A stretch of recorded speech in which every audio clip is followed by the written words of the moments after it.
Looks like we're good. All right. Yep. Cool.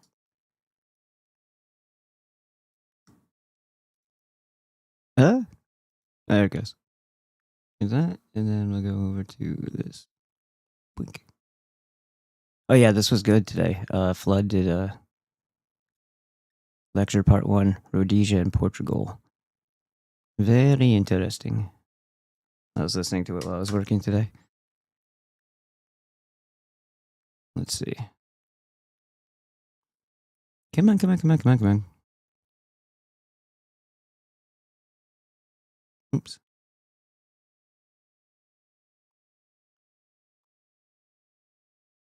I've been kind of being a little cheap with the thumbnails lately. Just trying to throw together something quick.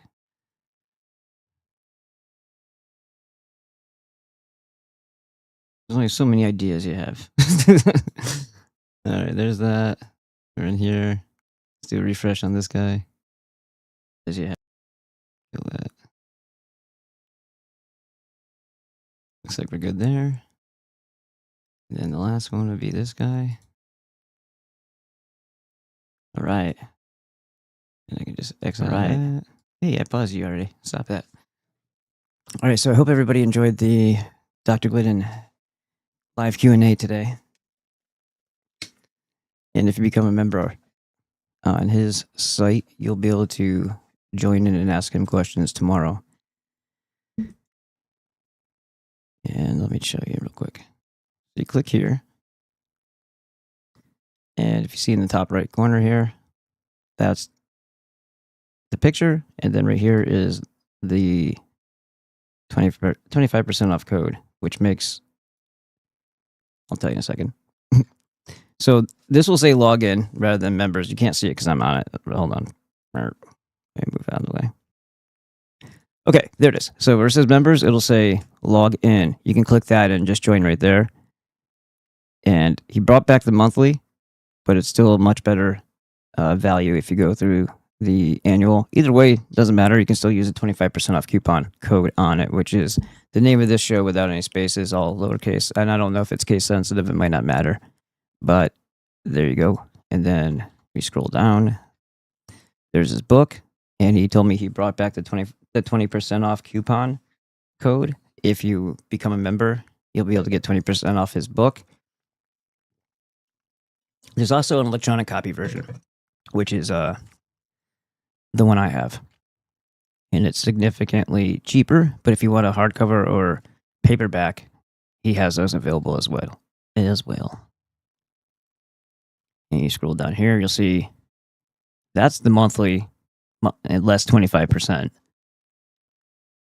So it'd be like 37, I believe. On the 450, it becomes, no, it'd be 33.70, I think, or something like that. This is $337.50. So it's still less than $1 a day, and it's going to save you a lot of time, money, English, copays, and all kinds of other BS if you're going to here for your health information rather than going to your MD. It's probably going to save your life too. That might be worth it. So there's that. And today is the last day for the 10% off coupon, MEM10. We had a couple orders come in today. Awesome. Thank you so much. It's nice knowing that people still are loving the sauce because I love making it and I really believe strongly in the product that I have, developed over time, making it better and better as time goes on. In business for 13 years. Family run. It's my family, me and Rebecca. And of course, this, I'm getting this all out of the way now so we can just jump right into the info afterward. BB5. And this is the Whole Food Multivitamin, your 90 essential nutrients, right? The Whole Food Multivitamin, Alaskan cod liver oil. That's 2 things out of the 4.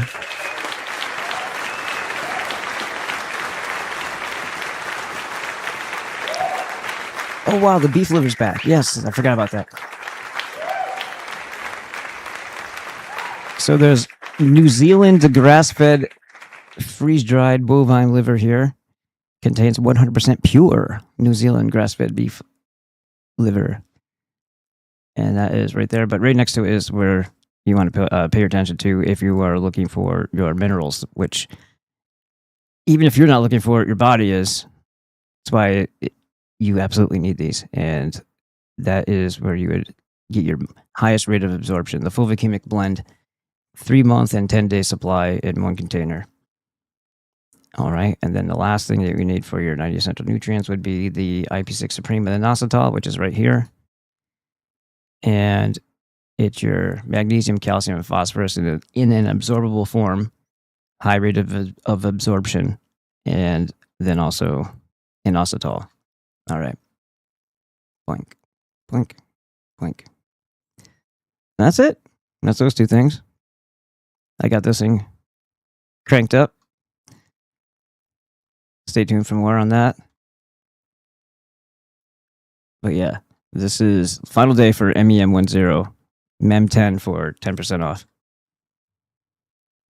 And I'm not sure what time zone they cut it out at, so it might be only a couple hours left. There you go. There's a quick rundown. Oh, so just to show you again, this is how crazy this is, right? I put in a picture that I put together in Pixlr X or whatever, and I said just add a title, and they made me into an what is that? Is he Indian? What is that? That's not me. I said just put the title on there, so they changed me. I'm like, where did I go? I told you to add a title. And then he does that. Puts my shirt on the guy. Like, that's not it either. No. And so this is me, you asshole. So then they do the same exact thing and make the title smaller. It would have been great just like that if it was just, the right person. So then I go, use this picture and add my title. And then they made it all small, but I was tired of it by then. So it's like, whatever. Gemini likes to mess with me constantly. I think it's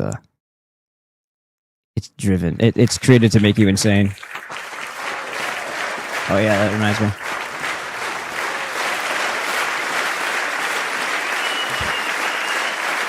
We get the claps again.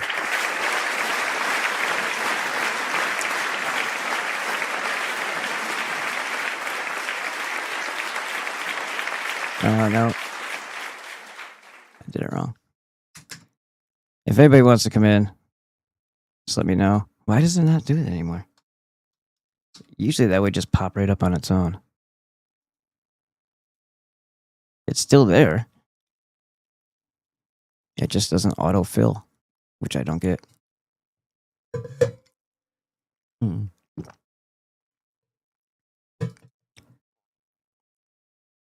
So I looked up these patents from Hendrikus G. Luz, Hulu. And yeah, a method and apparatus for an electronic artificial neural network which serves as an associative memory that has a complete set of n-dimensional Hadamard vectors as stored state suitable for large n that are powers of 2, whatever. These synapses can be implemented by simple passive circuits comprised of 8 resistors and 4 diodes. This guy is his apparatus and method for manipulating the nervous system of a subject by applying to the skin a pulsing external electric field which, although too weak to cause classical nerve stimulation, modulates the normal spontaneous spiking patterns of certain kinds of afferent nerves for certain pulse frequencies. The electric field stimulation can excite in the nervous system resonances with observable physiological consequences. Pulse variability is introduced for the purpose of thwarting habituation of the nervous system to the repetitive stimulation or to alleviate the need for precise tuning to a resonance frequency. Oh boy. They're admitting it right here. they're tuning in. Well, typically, in order to manipulate, you'd have to amplify through harmonic resonance whoever, like the frequency signature of a person, and then you can excite them or put them in a state of, or to control pathological oscillatory neural activities such as tremors or seizures. Yeah, like those towers that they have out there? Yeah. Isn't it nice that they have them in front of every school and every first responder, like a fire department? But gee, I wonder why that is. They're military installations pawned off as 5G or for your phones. Why do you think they dress them up like they're going duck hunting sometimes? Make them look like trees. They even put that weird mesh like netting on some of them, so it literally looks like you're in one of those dugouts for duck hunting. Pulse generators with and again like a ghillie suit tower in your neighborhood. Oh, that's just so it doesn't look so ugly. Yeah, okay. Totally not a military installation at all. Pulse generators was stochastic and deterministic pulse variability are disclosed, and the output of an effective generator of a latter type is characterized. Stimulation to the skin again. Many computer monitors and tubes, when displaying pulse images, emit pulsed electromagnetic fields of sufficient amplitudes to cause such excitation. It is therefore possible to manipulate the nervous system of a subject by pulsing images displayed on a nearby computer monitor or TV set. Okay, cool. So, very directly and very specifically, it just all goes back to that time when they were selling the they call it the legal highs, but you bought them online. So you bought them with a credit card, and it was mailed to your house. So now they know who has it and where your address is. Why wouldn't they be able to target specifically the type of pulse information that they were giving to certain people who they would assume at that point would be ingesting said legal high, and seeing if that combined with the impulse would influence them to do something they wouldn't normally do. So they're doing a field test in the wild. They have a larger, what do you call it? Larger sample to do their testing on. And it's right in the wild, it's right in everyday life. And whatever happens, right? The image displayed on a computer monitor may be pulsed effectively by a simple computer program. For certain monitors, pulsed electromagnetic fields capable of exciting sensory resonances in nearby subjects may be generated even as the displayed images are pulsed with subliminary intensity. So every upgrade, remember we were looking at that one video of the woman, the Latina chick that she had her flash helmet for welding, and it has that screen where it's supposed to adjust according to the, whatever. It's electronic on the inside. So it's supposed to minimize the impact on your eyes. And she was showing it to the son and saying, look, it's not changing anything, and it's not glitching out. And then she put the phone in front of it, and the screen started glitching out, indicating that there's definitely a pulse. And if that's glitching out the welding helmet, what's it doing to somebody who is not protected by some sort of shielding? Your children watching it. Remember I was saying, I guarantee you they're changing the way your children perceive their parents as a way of separating them from you. You say, oh, it's just their socialization behaviors in school. And yeah, that's all part of it. Hang around with other kids who don't have the same bonds or the type of influences that shitty teachers will have on them with their own agendas. And you have to overcome all of those other stressors on them to maintain your relationship with them so that they, all the things that you don't have to worry about if you're homeschooling, all the things you don't have to worry about if you're a farm family. But now you do. And if you go to, let's say, a charter school, hoping to extract yourself from the public school atmosphere so that your children are not in with just anybody that can influence them, because they're always going to, everybody's always works to the lowest common denominator. And that's how, I know that's not the right term, but I get it. Teachers will, they will adjust their teaching in their class to be inclusive to the slowest person in there. So everybody else suffers who gets it, so that they can cater to the ones who don't. And that's not fair to people who have a higher level of comprehension, and it actually makes them just like the monkey and the toddler. Remember, they thought it would make the chimp smarter, but it just made the child less intelligent. And then later on in life, that child committed suicide as a young adult.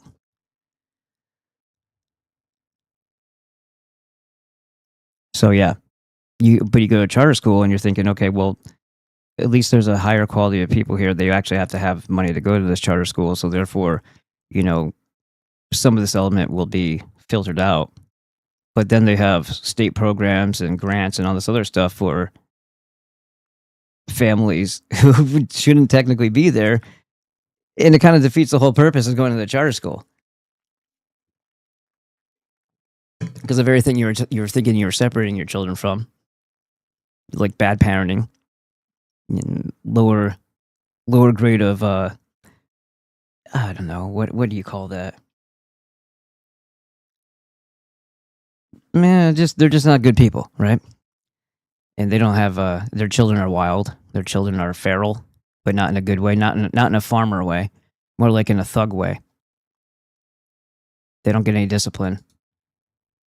And then they influence your child. And then the negative habit spreads better than the good habits. Some of these look like repeats.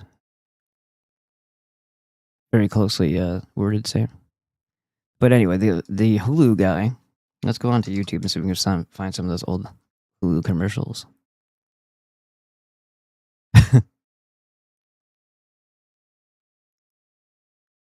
Nice. I don't want that guy to tell me, though. I'll find somebody else. Let's see.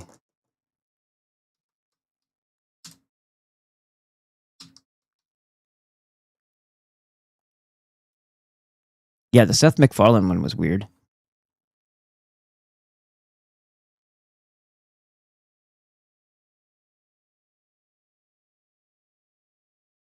All right, let's go with this one. They're not going to be very high quality resolution. Greetings, Earth friends. I'm Seth MacFarlane. The next time someone says TV rots your brain, laugh. Laugh hard. That laughter will force our televised intoxicants deep into your cerebellum, slowly rotting it into a quivering blob of tapioca. Yeah, to finish it off, we got Hulu. Hulu blasts enough free TV to your lappity-toppity boxes to turn your chunky gray matter into creamy goo matter. Giggity. Giggity goo. Who wants chowder? Because we're aliens. And that's our gig.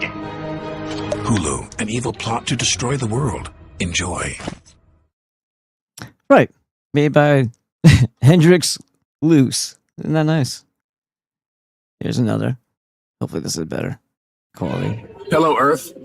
I'm Alec Baldwin, TV star. TV. They say TV will rot your brain. That's absurd. TV only softens the brain like a ripe banana to take it all the way. We've created Hulu. Hulu beams TV directly to your portable computing devices, giving you more of the cerebral gelatinizing shows you want anytime, anywhere, for free. I only act out because I want your love. Dynamite! Mushy mush. And the best part is there's nothing you can do. Notice how you're laughing, right? This is I can't even believe I'm actually thinking about this again. But when I had that strange experience back in the day, the dark mockery and the humor, laughing, like they do cynical, dark humor, bad things that you should be appalled by, but because we're so desensitized to this type of horrific shit, that this dark humor people laugh at, and maybe they laugh at it because it's like a mob mentality thing when other people are also laughing, plus they provide a laugh track, and sometimes so you're kind of just doing it like a on cue. You're being taught a behavior. And it's more like, okay, if you laugh at this and they've got you simply because you, and this is actually even written about in one of the Dark Tower the Gunslinger stories. I think it was 6 or 7. Might have been 6. But the laughter was causing an energy vampire to be like sucking away the energy and basically killing the people. They're laughing themselves to death basically, and these really stupid jokes. But in a sense, it's like, okay, if you find something that's horrific and harmful, or like laughing at dead babies or some shit like that, right? It's like, boom, gotcha. It's changing you into a more like them, heartless, desensitized, no longer empathetic. It's stealing away that essence in you that makes you attached to the benevolent creator or having a conscience and a soul. And little by little, they're making you into a rotten person. And it's just, it's weird that Stephen King would write about that. It's also weird that I would have this impression of it when I was going through that strange experience, and then having them talking about it. And it's always the laughter. It's not about the enjoyment of some other thing. It's about the laughter itself, laughing at the grotesque, the things that should actually make you shudder. But because we're so desensitized and things are so horrible in our society, that it becomes funny to make jokes about some of the most wicked shit. And when you laugh, that's a signal to them that they're changing you from within. I mean, what are you going to do? Turn off your TV and your computer? Once your brains are reduced to a cottage cheese like mush, we'll scoop them out with a melon bowler and gobble them right on up. Oops. I think I'm drooling a little. Because we're aliens. And that's how we roll. Hulu, an evil plot to destroy the world. Enjoy. So that's that one. I think there's a couple more here. That one looks like it's really... Oh, wait. I've never seen the Dennis Leary one. Let's go for that. Hey, Earth! Come here. It's time for a little come to Dennis meeting. Your parents were right, your teachers were right, even that creepy scoutmaster with the tight brown shorts was right. TV is slowly rotting your brain and turning it into a slimy, gooey, mushy blob of pudding, and there's nothing you can do about it. See? I just told you what was happening, and you're still watching TV. Amazing. But this whole slowly part is getting to be a real problem. Well, guess what? Hulu. We built Hulu to pump thousands of hours of free TV right into the one screen you drag around everywhere. Hence... Now I need you to take your stubby little human fingers and hit this button on Hulu. Then you can share those TV shows in your bliggity blogs and your facey spaces and your tweety pages for all your bookwormy anti-boob-to-be friends. So here's the deal. Help us churn their finely cultured skull beef down to the aforementioned pudding, and we'll slurp out yours last. Eh? Yeah, because we're aliens. And you ain't soup yet. Hulu, an evil plot to destroy the world. Enjoy.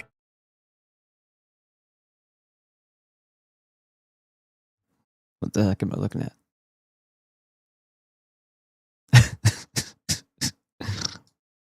Oops. What happened? There it goes.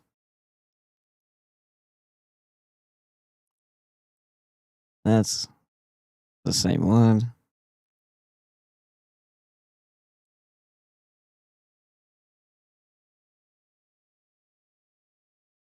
What do we got in here? Let's try this one. This is 2017.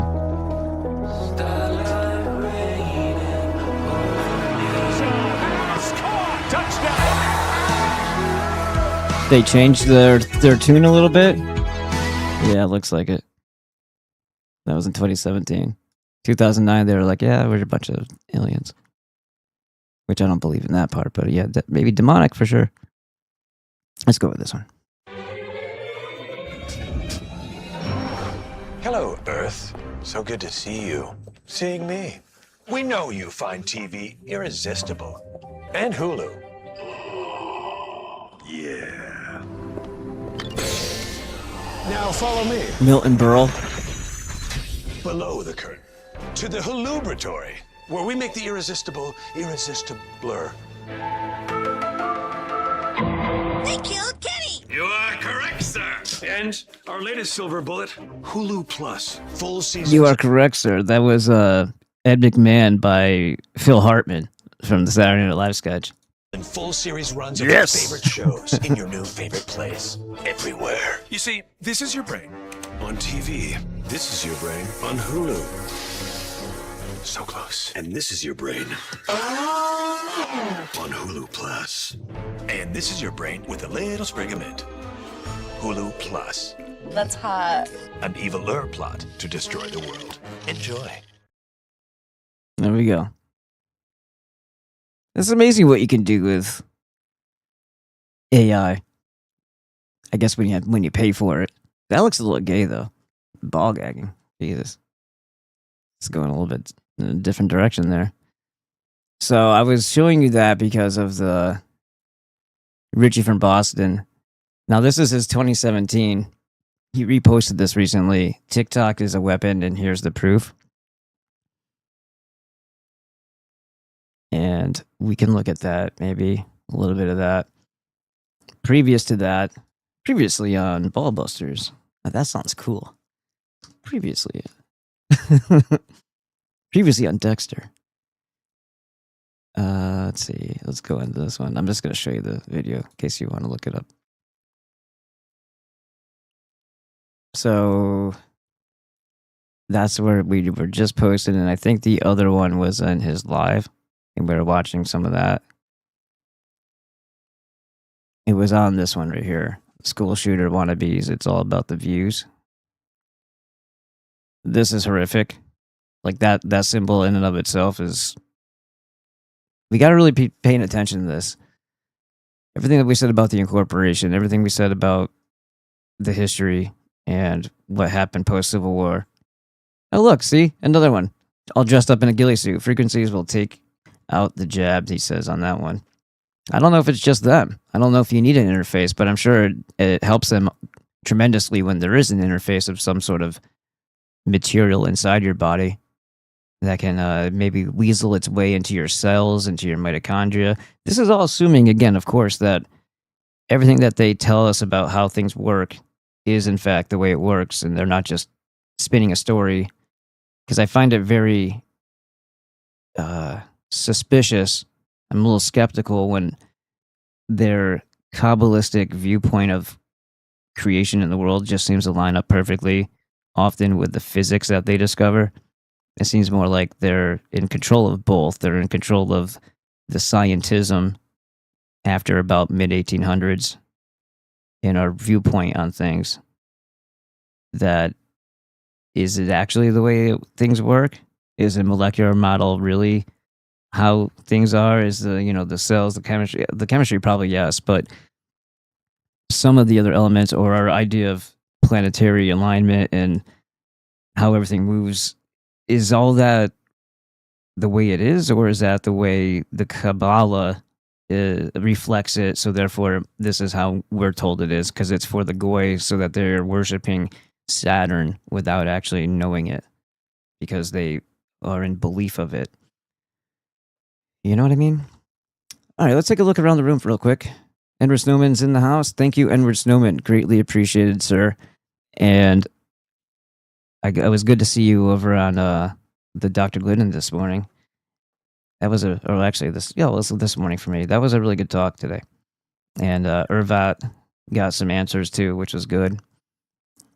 And I had a couple other things. Yeah, it was cool that he also was able to get the. So Rebecca is actually doing pretty well, but I want to make sure that she's going through some pains. And Hypericum is something I'm definitely going to pick up for her tomorrow, so that she can minimize that. Like every time Dr. Glidden gives me a recommendation for a homeopathic, and I do what he says, it works. Like the Kelly Carbonicum worked when I was having the pain in my kidney stone. He still asked me, like he called me and he asked me a series of questions, because this is how homeopathy works. It may have been a different recommendation, even if it was quote unquote kidney stones, kidney pain. If my symptomology was different, then it's like, okay, well, this is the missing piece of data that your body needs in order to heal itself. So this is that. It's like, think about it like code, right? There's a missing line of code, and maybe it's missing a little piece here and a little piece there. So you might have different symptoms that your body isn't overcoming. So if you match them with the homeopathic, then it can provide that information, and the body now has all the information it needs to heal itself. But if it was a pain with a sharpness or some other variable, then there might have been a different homeopathic, because that was the missing line of code, if you will, that you're giving back to your body to understand what it needs to do. And it's super, interesting to see how it works and why it works, and just the law of potency, where it's just really the energy signature of the actual material, not so much like a dosage. Whereas pharmaceuticals, it's all about heavier doses of things and one size fits all. You have this thing that we labeled, everybody gets the same thing. When you understand homeopathy, you know that methodology can't work, because they're treating everybody the same, their biology the same, and their symptoms are not exactly the same. So therefore, all you're doing is suppressing. All you're doing is forcing the body into a different state without ever addressing the actual issue. So that's why it's really important to have your minerals. It's really important to have your essential nutrients first and foremost, and then the homeopathic will work that much better, because even if it has the information, it has to be able to, go through the functions of healing too. And it needs what it needs. It's like if you don't have air, it doesn't really matter what else you have. It's like, because you still need air, you still need water, those types of things. Those are kind of important. What's up, Alex? Lurking for a bit before bed, he says. Well, yeah, I did say I was going to get on earlier. I went for a walk around the block. First, I took my dog out, so that it kind of slowed me down, because Ollie wasn't having it. So I just did a short walk first and then brought him back. And I had to stop and pick up his poo. And then I went back out. And so apologize for not getting on earlier. Tomorrow, I'm going to have to be on earlier because it's gymnastics day. So now we have Monday, Thursday, and Friday is our schedule this season, rather than Monday, Wednesday, Friday. So yeah, the only reason why I'm on for a second time today is because we didn't have gymnastics tonight. If anybody would like to come on, give me a message into the chat and I'll get you on there. Let's see what else we got here. 7 viewers over here. Nobody's having that. And yeah, if you're over on Crusaders and you want to hear, or you want to see more of the Dr. Glidden episodes, I recommend going to the Rumble channel, and I'll give you the link. There's 2 different ones you can use. You can choose which one you want. You can go to my standard Ballbusters channel. I'll put this over in the kick too.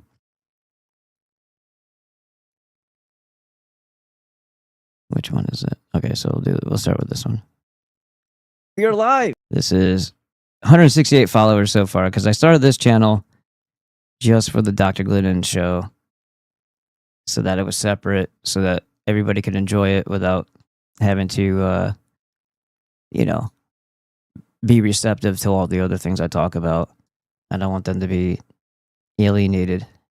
They should be able to get the information that is provided here too for health. So I'm going to drop that in there. There's that one. It's just Dr. Glidden stuff on there.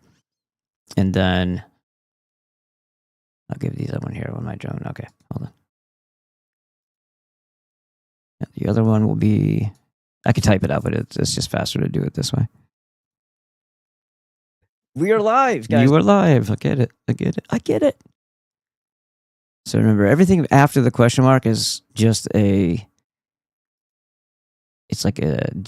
You're picking up the where it comes from type of shit, right?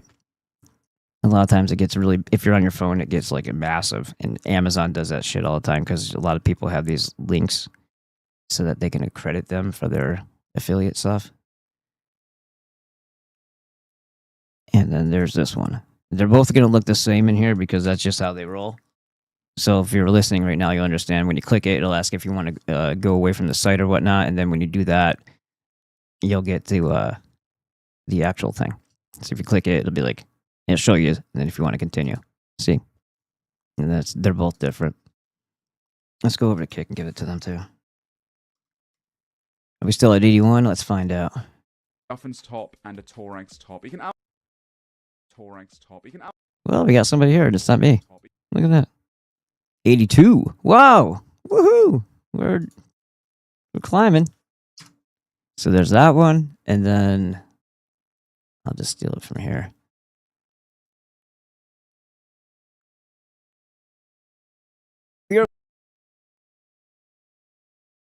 Dr. Glidden and I were in the middle of a talk. And when the live thing finally kicked over.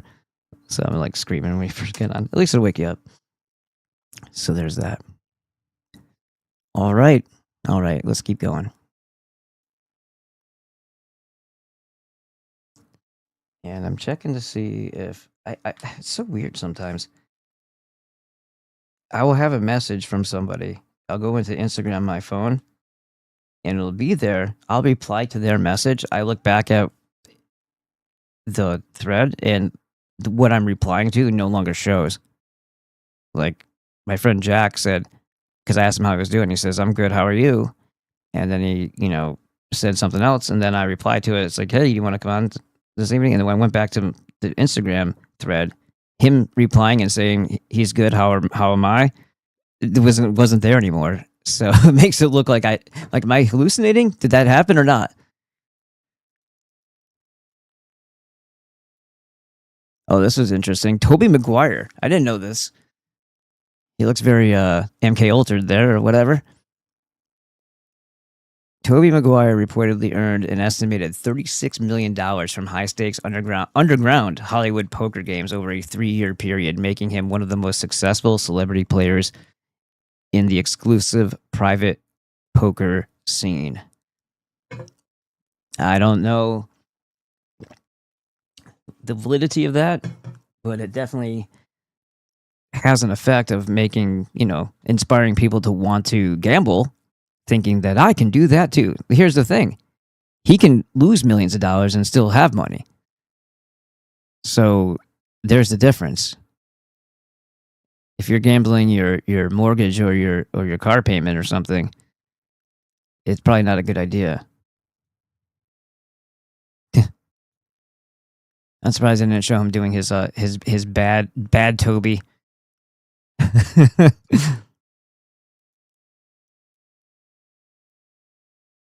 hell is that? Don't look at my cards. That's him too. Oh, look at him. Is that his prostitute for the evening? Yep.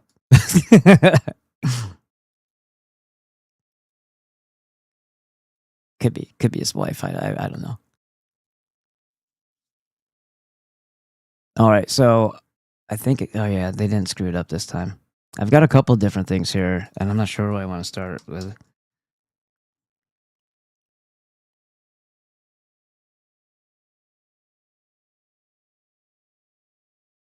Yeah, see, he asked. Oh, there it is. This is what's up, man. Is all's well. How are you? And then he gave. Okay, So let me, since I'm here already, let me show you this one. This is hilarious. This will get everybody laughing a little bit. So obviously, you already get to look at it. What's he got in his hand? Test come back. You're retarded, right? Or is he looking? Is this a man with a pregnancy test in his hand, or is that a thermometer? Bottom fever is totally normal, guys. Just a normal, regular reaction to something that isn't weird at all. Pride is off to an aggressive start. You're all going to hell. Are you ready? There's something called bottoming fever. You can have flu-like symptoms like chills or low-grade fever after intense anal sex. This is an inflammatory response to microtrauma to your rectal lining, but it's nothing to be worried about. Rest. Yeah. What do you mean? This is nothing to be worried about. This isn't something you should be doing, and your body is telling you stop. Stop that. Exit, not entrance. It's not a two-way street. And it should resolve on its own within 24 hours. If it doesn't, and you have a fever that lasts beyond 24 hours, that can be a sign of proctitis, inflammation of the rectal lining, or an early infection that needs to be evaluated. They're getting fucked sick. The guy said, "Oh, it's totally normal." And so, well, what are you talking about? Oh, the swelling and the inflammation from getting effed in the ace. So yeah, no, the shredding of your intestinal lining, your rectal lining, right? Oh man.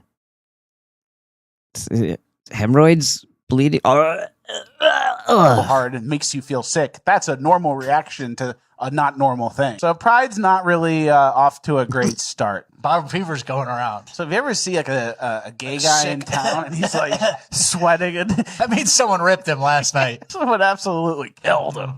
There's something. Yeah, this is great. I got a fever, and the only prescription is more cowbell. Yep, there you go.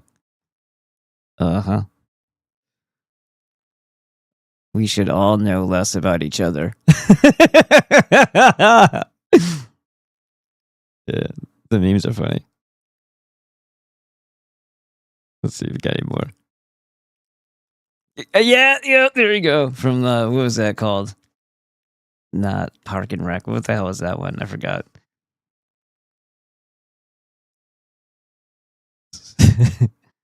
There's probably a lot of that one. That one's hilarious.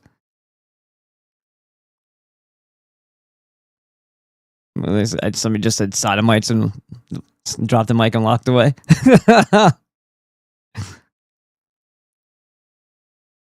Dude, just stop. I think we're getting repeats. All right, that's it. That was fun though. Funny.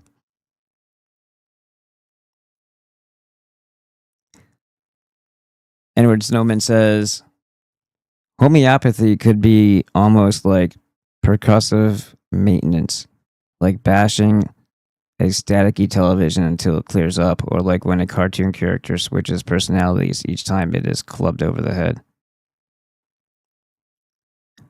Yeah, I think it's providing whatever the missing piece is that is essential data for the processes of. Oh look, what is this? Dr. Glidden. I don't know what that is. Let me see. Oh, it didn't show up yet. That's weird. It only showed up on this. Yeah. Whatever. I got a full belly and I blame you. Couldn't stop eating the sauce. Oh, that's cool. That's cool. Yeah, I got a couple orders in today. Hopefully for some more. And let's see. We got a couple hours left probably for the coupon code. And maybe, just maybe, I'll drop an exclusive one into the Patreon or something like that. By the way, you can be a Patreon member for as little as $3 a month. Preferably 5 or 10, but I mean, as little as $3 a month. And I got to figure out how to set up. There's this new thing that they want you to do, action required, set it up now, blah, blah, blah, blah. So apparently it's going to look cooler. It's going to be more enticing. It's going to have more user-friendly interface at some point. So it says vanity equals user. That's kind of weird. All right, let's get back to it. Nobody yet. And Rumble. Where's my Rumble? Okay, we're still good. We're still good on the chat. we might get into the Richie from Boston here in just a bit. When my daughter's home, I'm usually a little bit distracted, you know. I know we did that one. This is where I wanted to go next. Oh. Claim EAC is about saving humanity. Hold on. They tell us... See, that's what I was trying to avoid. There we go.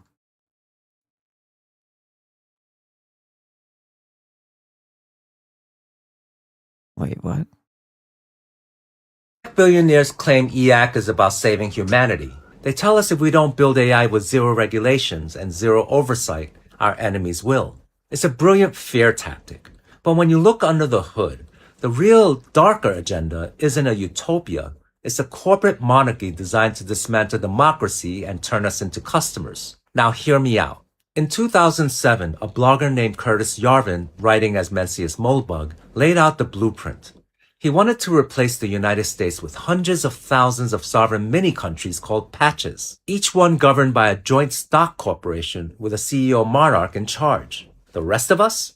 No vote, no voice, just the freedom to exit if we can afford to. But it gets worse. Yarvin called millions of us feral armed savages. He wrote that his goal was to find a humane alternative to genocide, and I quote, "The ideal solution achieves the same result as mass murder but without any of the moral stigma." He says he's joking. Tell me he's not a Trotsky. Tell me he's not an equivalent to Trotsky or like a Karl Marx laying down the theorem that is going to be followed. Remember, we're all... What's going on? My headset doesn't sound right. We're all in a corporation as it is, whether we like it or not. It's happened. Every municipality is a micro corporation. This is basically already what is. It's just more like they're going to operate more as such and assign... Let me know if my audio is okay, because... Hold on. Hello. I can still kind of hear it in this head, but this thing sounds right. They seem like they're just going to assign the CEOs that they already have for the mega corporations that they selected to have the reins of these corporations. Because remember, they're all just an extension of government. Amazon is a controlling arm of the government. So is Google, which also calls itself the Alphabet Company. I mean, there's all kinds of control that are attached to the major corporation of USA Incorporated, the central control, and that's all tied to the banks, the cult of child killers. So essentially, it's all the same already. It's just now they're going to make it more like feudalism or whatever. They're going to have assigned CEOs for certain microsections.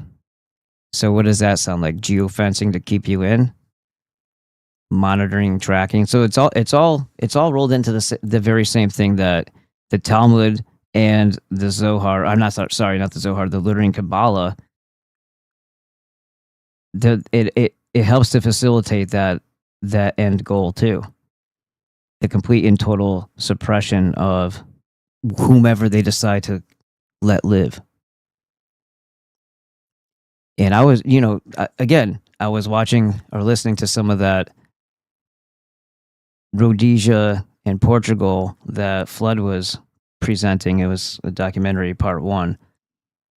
And just listening to the quote unquote Soviets all the way up into the late 70s is what the part that I was listening to, like their intrigue and influence and arming of pieces of shit to go on mass murder campaigns of white Europeans in South Africa, and how there were good blacks that were siding with them, that were attempting to, and sometimes fighting alongside of them.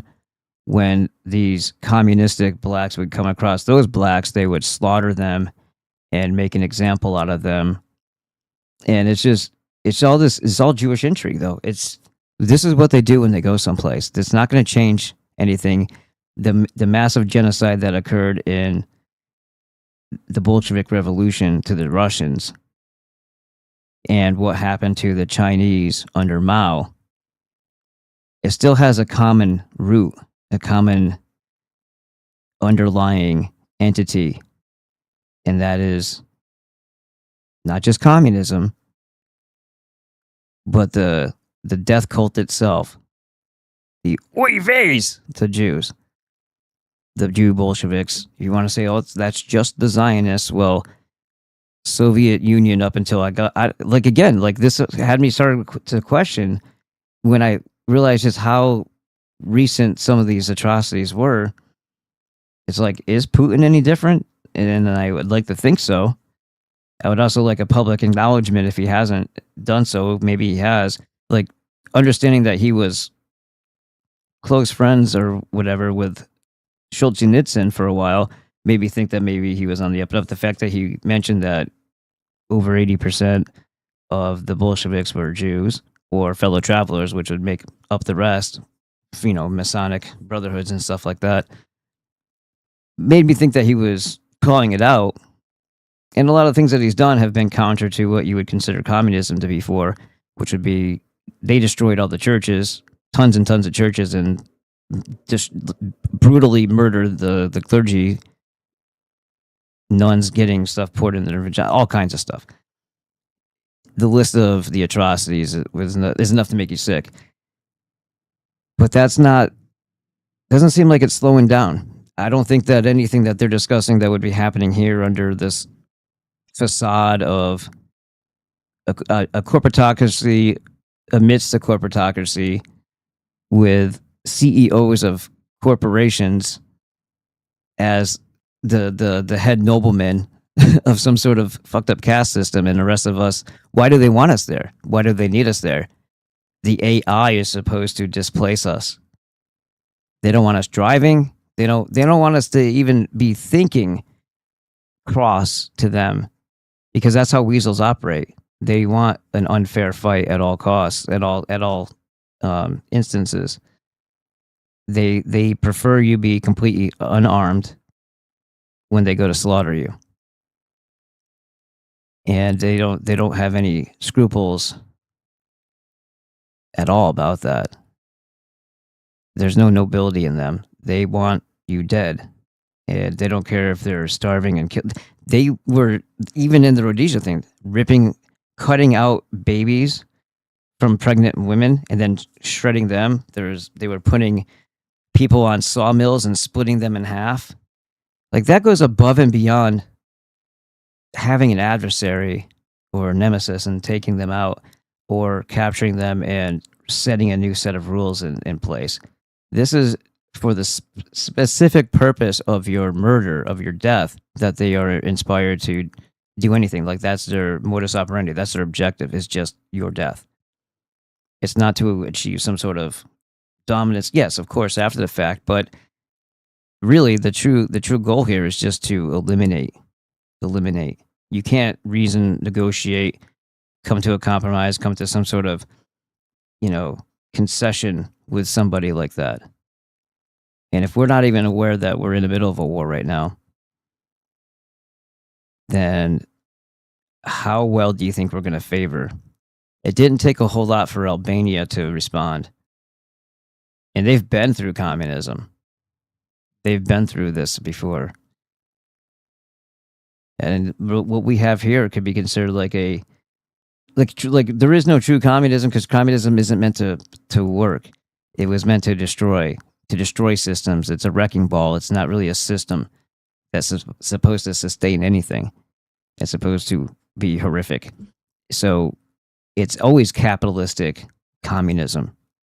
It's the only way it works. And communism is always held up by capitalism. So it's not like you can't preach that whole thing and then expect it to sustain itself. It has to. So it's all a fraud. It's all hypocrisy. I don't know. I just this Yarvin asshole here. How much more of this are we going to take, where people who have no business deciding and determining our futures and what quality of life we're going to receive, simply because they have more of this artificial fake value, fake wealth that they manufacture and can print on demand. That's the only thing that makes them different. They're not smarter than us. They're more clever when it comes to being deceitful and conniving, because our minds wouldn't go there, because we would have limits. They have the will to do whatever, because they don't care. They don't have any, there's no like saving grace for them. They're completely indifferent to human suffering. There's no, whoa, hold on, I'm not going to do that because that would make me feel awful, and I know I'd be going to hell if I'm going. Even if there is no hell, I wouldn't deserve to go anywhere except if I did something like that. They don't care about that stuff.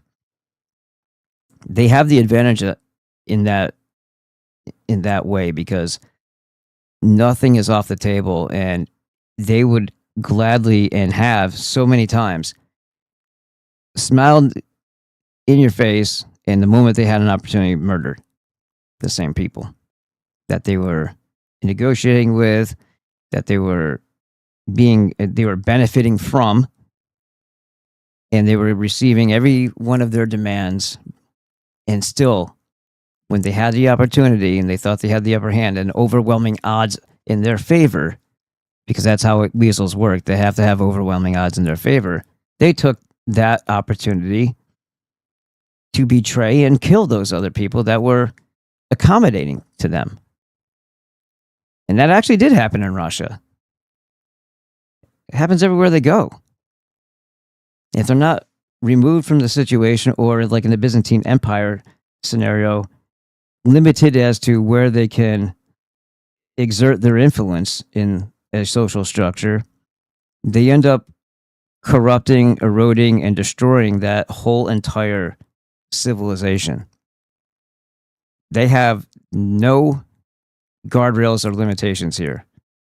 And what we're experiencing and what we've lived through our entire lives, because this has been going on for way longer than our lives, is their effect. This scarcity, this inflation, this inability to get ahead, the rigged game.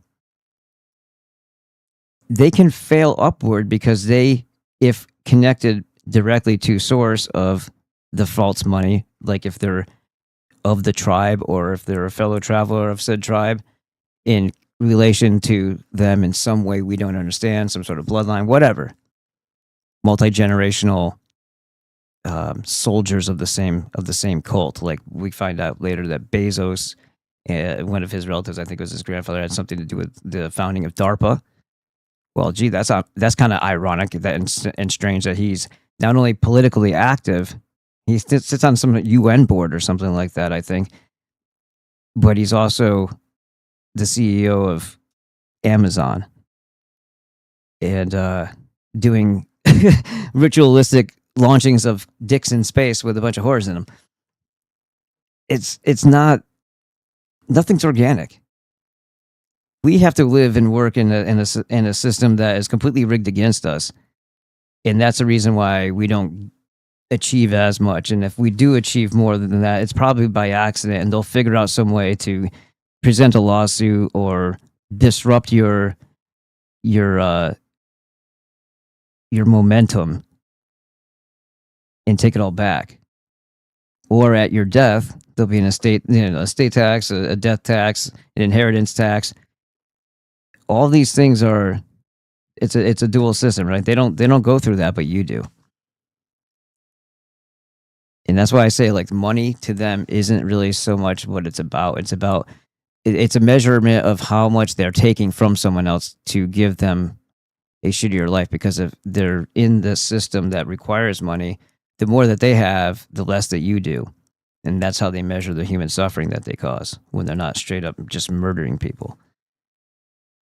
And it's all based on them controlling this idea that wealth and value come from this thing that has none. And they've stolen or purchased with bullshit paper all the true wealth, or have acquired it through debt that isn't real. Defaulting, they take back something from you. In this system right here, they're either going to treat you like a pet, which kind of bothers me too, because I've seen them throwing, the Israelis throwing cats off of roofs, shooting dogs, doing all kinds of horrible things, raping dogs, using dogs to rape people. I don't want to be a pet. I don't ever want to be someone else's pet. I don't give a shit. Especially if there's something that's pretending to be superior only because they've drugged us through our food, water, and air so badly. They've manipulated our minds. They've eroded them that they then can claim that they're somehow superior because of the artificial means that they went about damaging us so that they could bring us down to their level. It's sickening. They fear us being our 100% selves. But you don't joke about genocide unless that's how you see people. Peter Thiel found him, funded his company, called him his most important intellectual connection. In 2009, Thiel... And this guy, he and his homosexual tech bros, remember the 33 people meeting with Trump, including, you had Zuckerberg, Altman, you had Ellison. Nobody like that should have ever disgraced the White House. Yet they all came together because Trump is just an instrument. He's all he is. He's an instrument. The true power resides in the banking cult, and that's what controls everything. And they are bloodthirsty.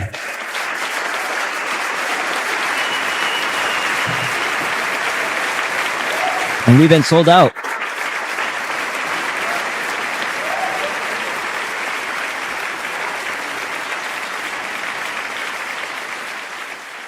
We were gone a long time ago, but we get sold out consistently, and it's more like ritualistic at this point, or symbolic, because this merger between IDF and our military, it's like, okay, the IDF shows up whenever it's convenient for them to follow up on something that could have damaging implications to them, or they'll don uniforms they do this all the time.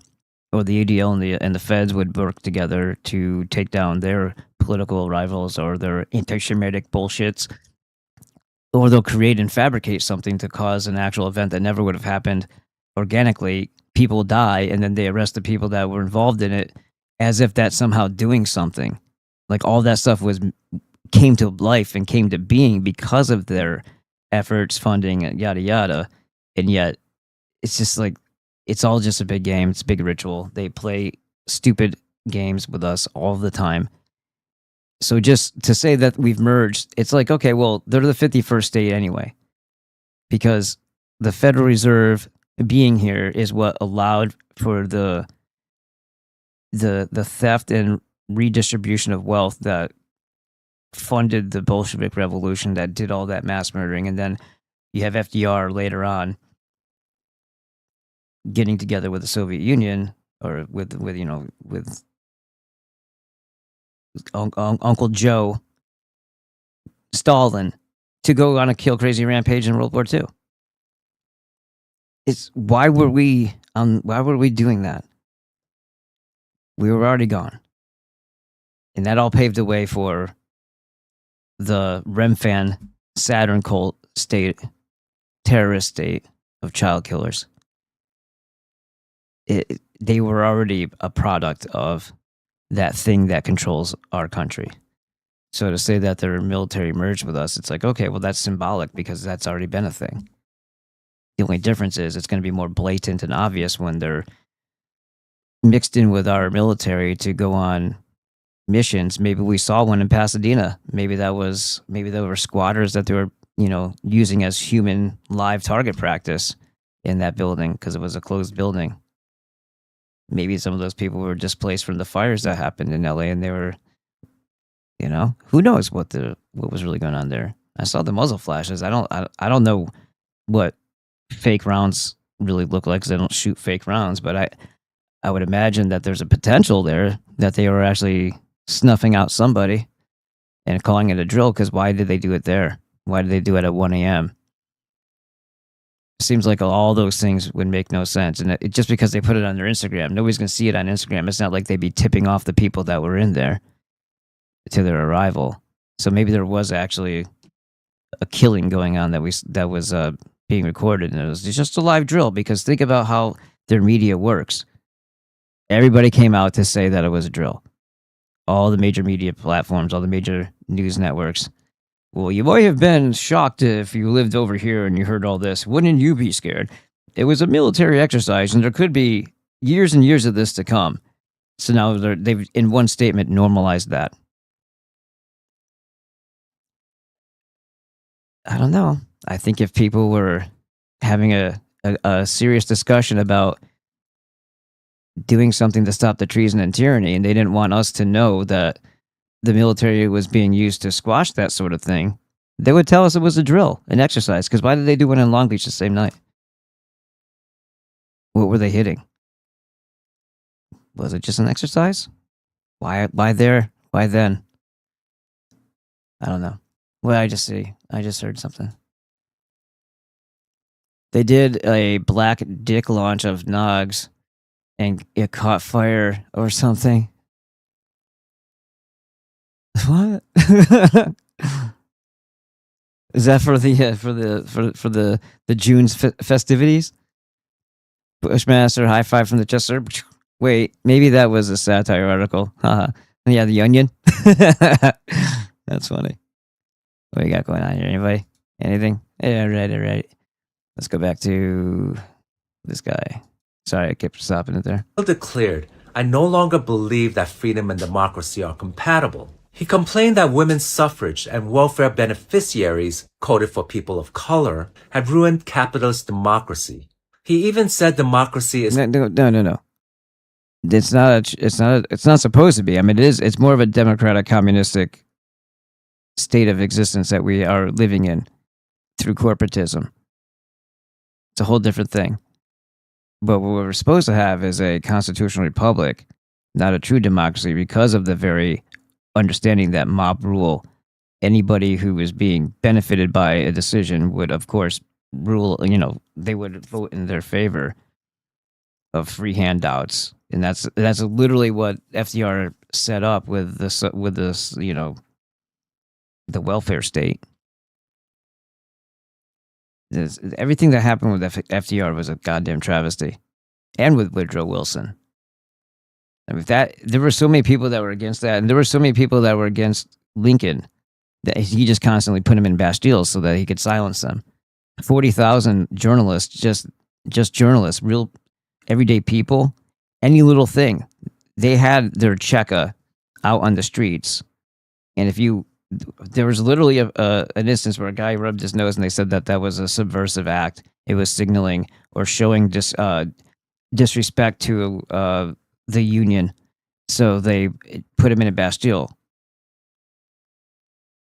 Every little thing. Now think about what they're putting in your Ford, and it's not just going to be your Ford, but they're the ones with the first patent. They're the ones introducing it, because Ford Motor Company has been flipped upside down from what its founder had intended. Everything's inverted. Any little thing you do, they're not going to just stop you from driving because of this thing or that. Everything's a cover story. They're never direct with what they're actually doing things for. It's just like a cop sticking his nose in and asking questions. He's doing what they call a fishing expedition to find something, to try to create a crime, and then a reason for doing, escalating the situation and getting you mixed up with the system. That's what your surveillance is actually doing to you every single moment with every single reaction.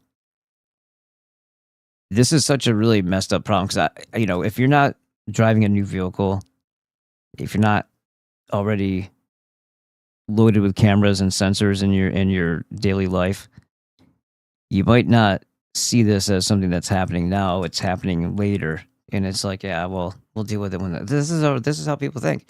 Until it happens and it's affecting me directly, and it's adversely affecting me. It's not really real. It's not really happening. It's all hypothetical. We're all just playing a game. We're just LARPing.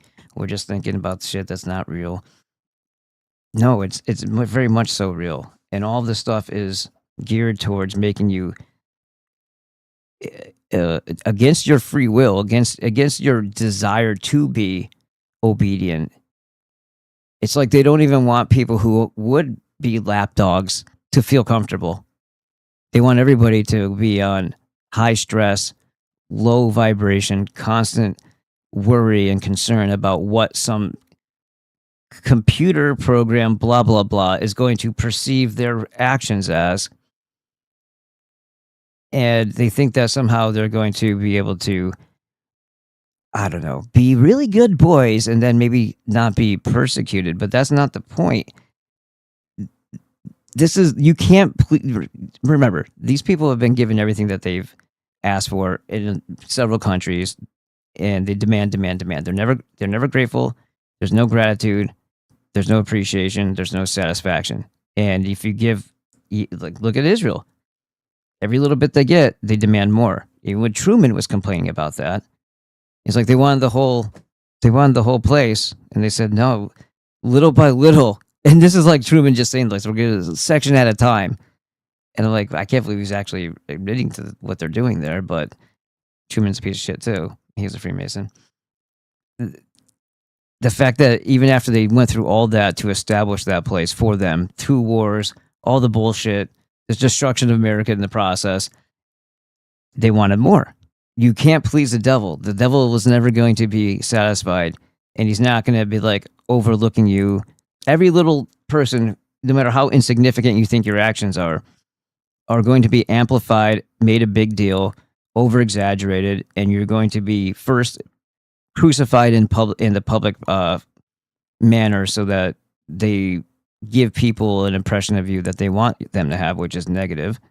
So they'll turn the mob against you, and then anything that they do to you afterward, nobody's going to have any sympathy, nobody's going to come to your aid, and they're going to be able to use AI to alter any of the details or show any false evidence that they need to really drive it home for the masses to hate you.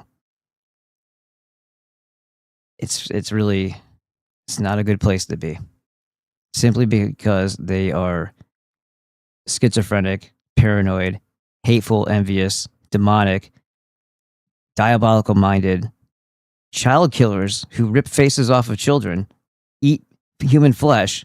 How many more things do we have to go over before we realize that these aren't people that you can reason with? And now they've officially merged with us. Merged. Are we excited about that? Or and how many of these maniacs like Curtis Yarvin are out there? There's too many. There's too many people in different places. Davos. There's always somebody announcing how they're going to rule over the peasantry. And the only reason why we're the peasantry is because they created a fraud system of wealth that they control. So therefore, they should be dominating it. Otherwise, they'd be pretty retarded if they lost control of it. But it's all a rigged game to keep you in scarcity while they have an incredible overabundance. Them and their puppet goys.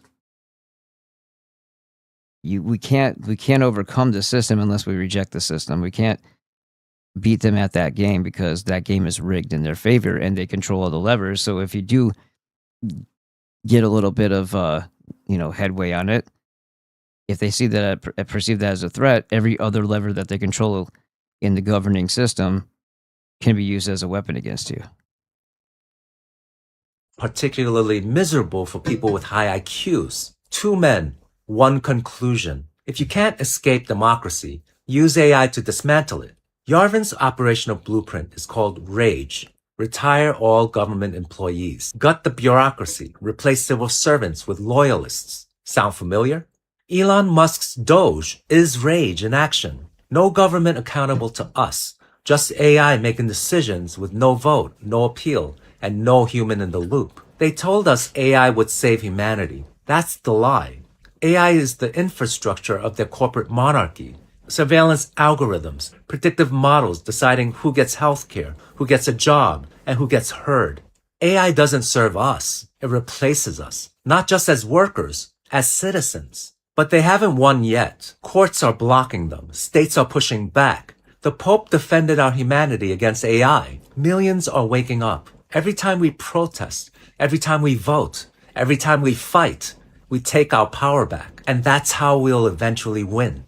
In part 8, we go deeper. Alright. Is this gonna fuck up now? Yup. Of course it will. Why did it do that? Hold on.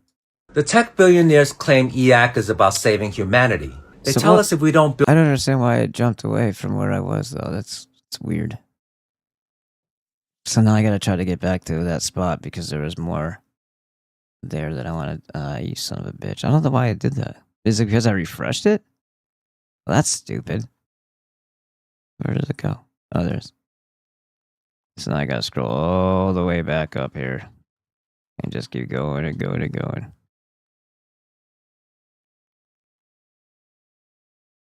Come on.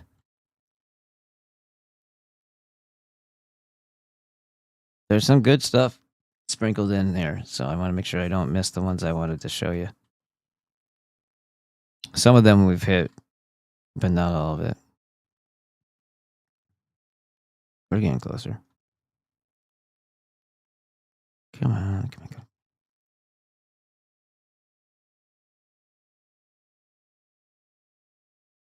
Yeah, no, we're getting, there's another whole row here. Like that we talked about, but there's still more behind here that we haven't done yet.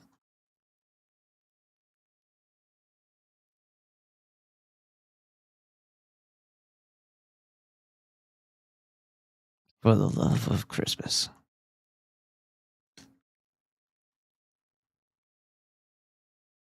Here's a juke.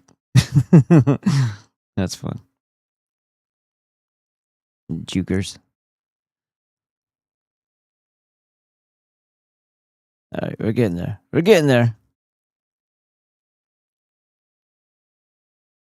All right. Almost.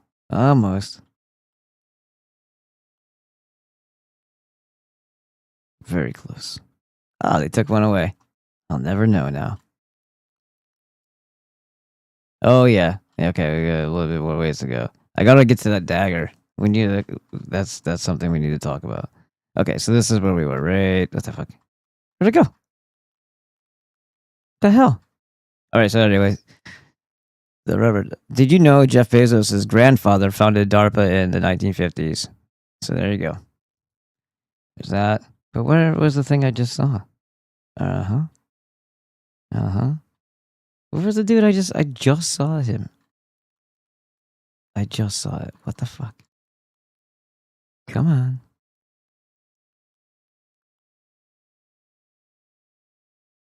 Okay, so this is, no, that was part 5. Alright, so we went through that. I guess we'll just go from here. I don't care about that. I don't care about that. We already did that one. We did that. Did that. Donald Trump's Bureau's Revisor. We did that. Send the Netherlands. We did that. NDAs. We did that. We did that. Trump's Zionist son-in-law, Jared Kushner, wants to destroy a protected natural reserve to build a luxury resort for tourists, wiping out the marine ecosystem and threatening endangered species. So this is early on when this was happening.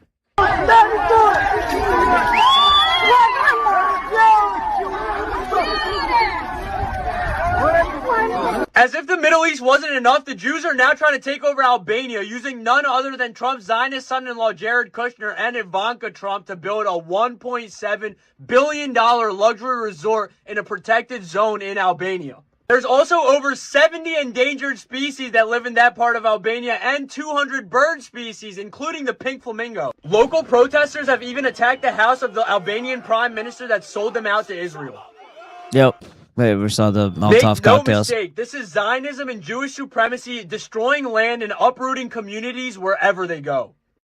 Yep. We saw this dildo, right? This is what we were talking about before. Here's an unearthed clip of Trump's new director of national intelligence, and to each their own, but imagine if this was a Democrat, how would Fox News be responding? Here's the first ever, man, live. Well, it wasn't black. It's still a dildo, and this guy's a fucking retarded Jew. So anyway, we saw this one. U.S. selling about it. U.S. All right, so Livingstone called out President Trump's head of follow white. I don't know if we did. Did we do this bead one? I don't know how this isn't front page news, but the Trump administration. All right. No, we did talk about the bees and him destroying the research, the bee research, and killing all the bees, and burning them all. Bet you didn't see this. Damn. I don't care about that. Yeah, they did a signal. We saw that one already. That one we saw. This, and then we went to that. That's where we were at. Okay, cool. Can't stand it when I see kids that are making 70 grand a year spending $28 for lunch. I mean, that's just stupid. It's just, think about that in the context of that being put into an index and making 8 to 10% a year for the next 50 years. You know what I can't stand, Kevin? I can't stand listening to rich fucking pricks like you talk. I can't stand listening to people who haven't grocery shopped in the last 10 fucking years talk about the financial choices that young people need to be making. You know what else I can't stand? I can't stand it when rich white people get away with drunkenly. O'Leary speedboat ridiculously close and driven like drunken kids before fatal crash. They were driving recklessly. They were coming too close to us in daylight or at nighttime. They were coming too close. They were just coming too close. The Linda O'Leary trial heard. Driving a fucking speedboat into another boat and killing 2 people, and then nothing ever comes of it. I can't stand that. I can't stand listening to you talk about how you care about young people's futures when you want to build a data center the size of 30,000 fucking football fields that would put out the energy equivalent of 23 nuclear bombs a day. You want to turn all of our fucking drinkable water into silt, but sure, our $28 lunch is the problem. You should live in fear of a fucking guillotine every day. Get fucked! Real. Here's another one. Imagine posting a video of yourself proudly crying over your new 6-figure watch and then acting like the average American is struggling financially because they're spending too much on lunch. Oh. The only one in the world. It has made a grown man weep. So I can't stand it when I see kids that are making 70 grand a year spending $28 for lunch. I mean, that's just stupid. It's just, think about that in the context of that being put into an index. We already just heard this, I know, but the whole point was him with the fucking watch. We don't care about that. Now that Elon Musk is rapidly approaching trillionaire status, and many of you found it helpful from my last video where I talk about the importance of taxing the rich and how I illustrated the difference between $1 million and $1 billion using increments of time, I thought we should do that again, but we're going to carry it out to $1 trillion now. So as a refresher, remember, so when people talk about millionaire, billionaire, trillionaire, keep this in the back of your mind, okay? 1 million seconds is 11.5 days roughly. 1 billion seconds is just shy of 32 years. Yes. And get this, ladies and gentlemen, 1 trillion seconds is 31,700 years, roughly. Okay? This helps our little monkey brains to conceptualize just the gross scale of these astronomical numbers. And it is absolutely sick. Right. And here's the funny thing, though. People need to understand that the more that they have of this demonic money, the more they are also controlled. They have more to lose, but they're also obligated to do certain things with that money, and that is what they're obligated to have to do is whatever the fuck they're told to, and invest in whatever the hell they're told to. Jews have been making themselves so powerful over multi-generations by putting all of what they've accumulated back into the pool to be used against the population, against mankind, more and more and more. It doesn't get split away and taken off to a family to where they can just live in peace and away from everyone else. No, it has to be constantly working. The money has to be working toward the destruction of what they perceive their enemy to be, which is anybody who just isn't them, isn't in their cult, and doesn't want to have anything to do with them, or would prefer that they could just live their lives and ignore what they're doing, and that be that. Like, normal people don't go out seeking destruction of others unless they're constantly being agitated by them. So anytime you see an effort for the demise of others, and we can use the South Africa Rhodesia thing, and there's Jews behind all of it. There's Jews behind. Remember what we said, the leading cause of death is Jews. It's a Jewish supremacy. So whatever he has, there's going to be, that power isn't given to him for him to simply do what he wants with it.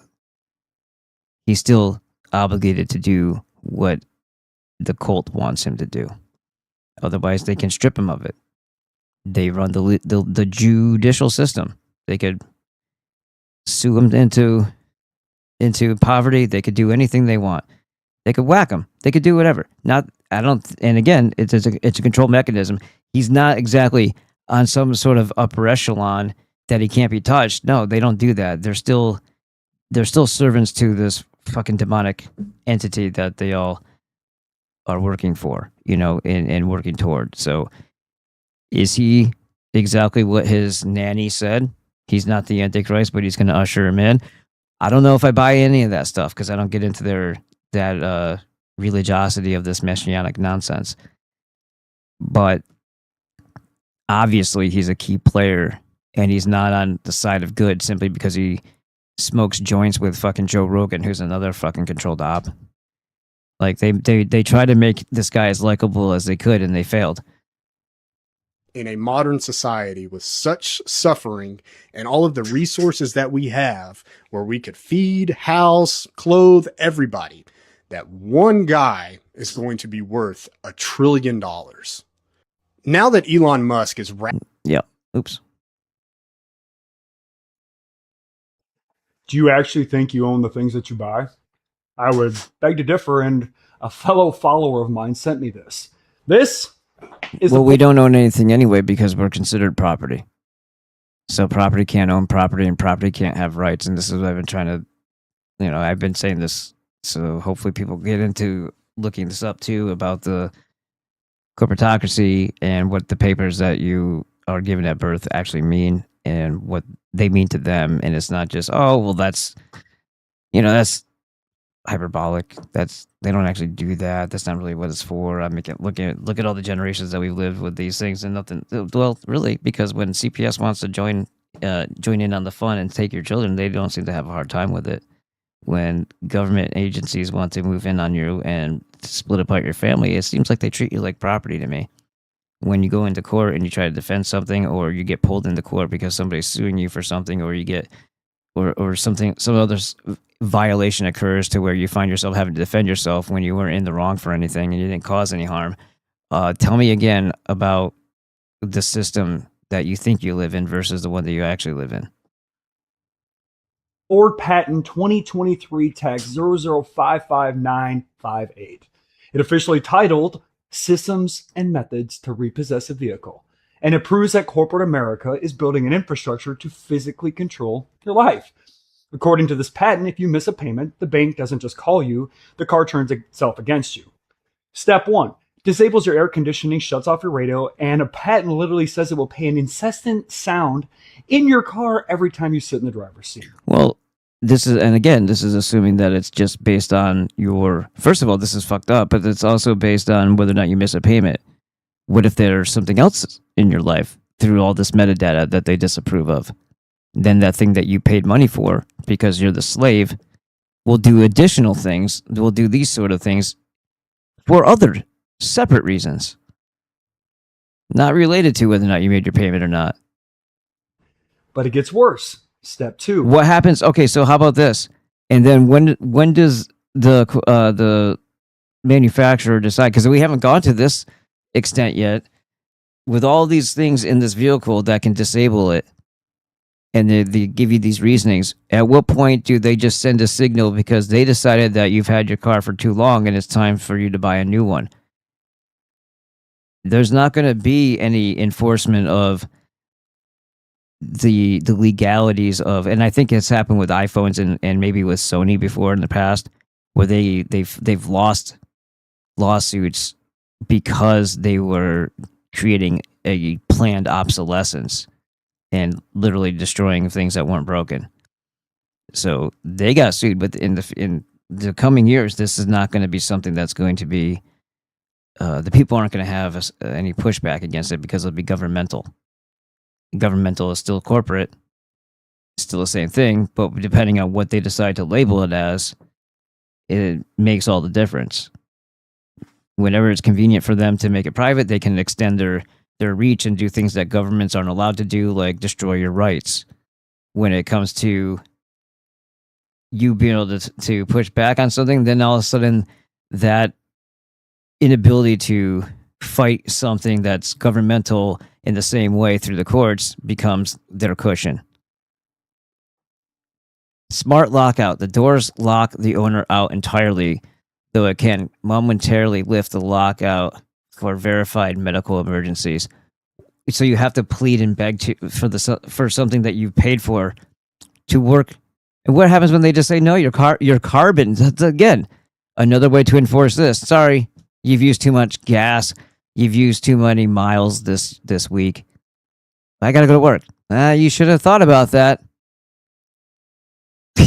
Not that it's going to talk to you, but it's simply going to lock you out of its primary function here is to get you back and forth to places.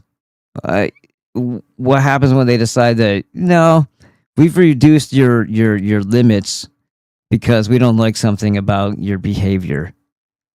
So no, now you're not going to go do this thing.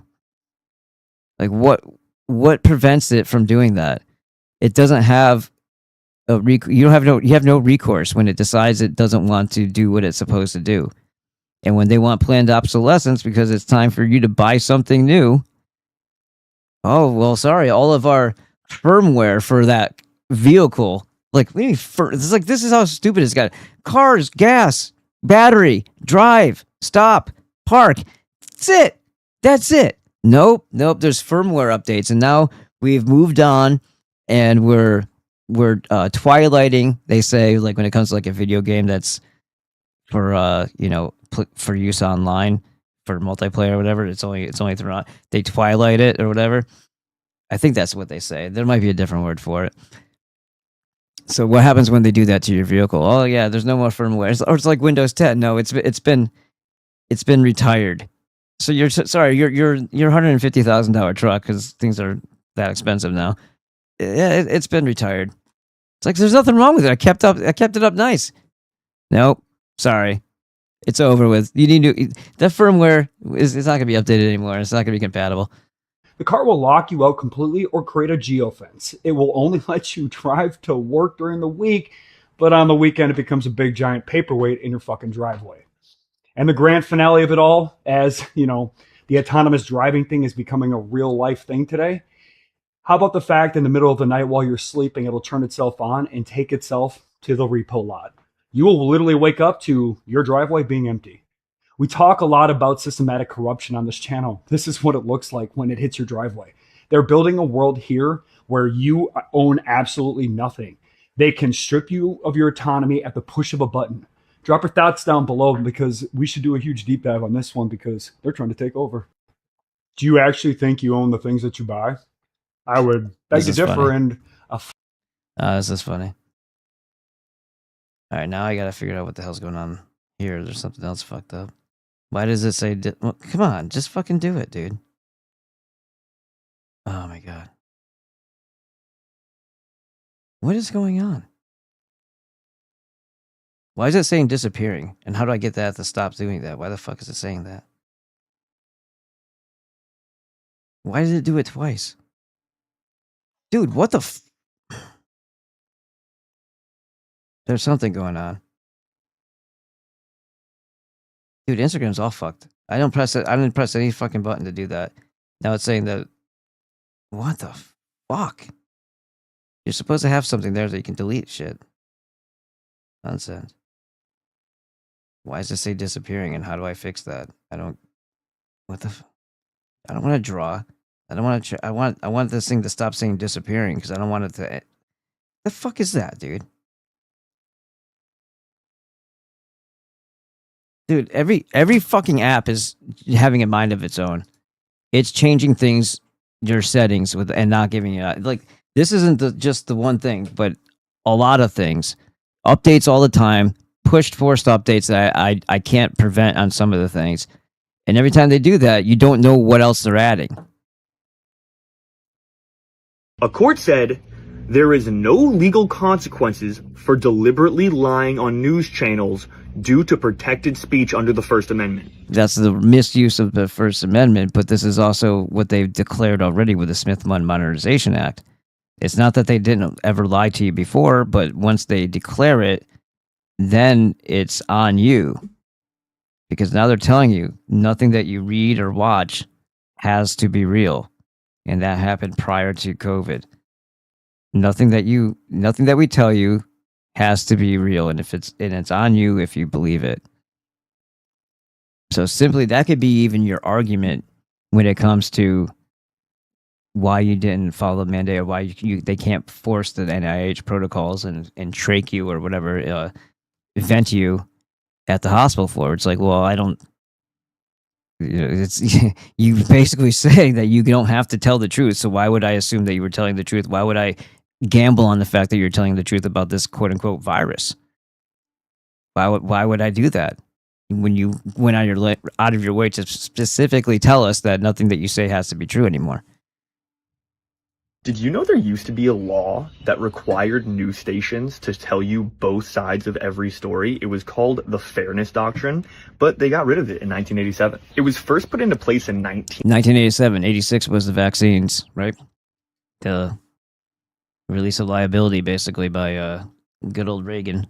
1949, and it was a requirement in order to have a broadcasting license. So if you had somebody on from the left or from the right, you had to have the counterpart on as well. And the FCC said in 1970 that this was the single most important requirement for operating in the public's interest. But then in 1987, the FCC voted unanimously to repeal it. This meeting took 11 minutes and got no news coverage because there was an Iran hearing the same day. So strange. Because Jews is the answer. Iran hearing, same day. I wonder if that was planned. But when Congress found out, they immediately passed a bill to reinstate it, and it passed in both chambers, but ended up getting vetoed by Ronald Reagan. Boom. And then after that, it just started completely spiraling out of control. There was one more lawsuit regarding blatant lies, because they're like, well, we understand your entertainment, but are you allowed to blatantly lie? This is a quote from the court. A court said,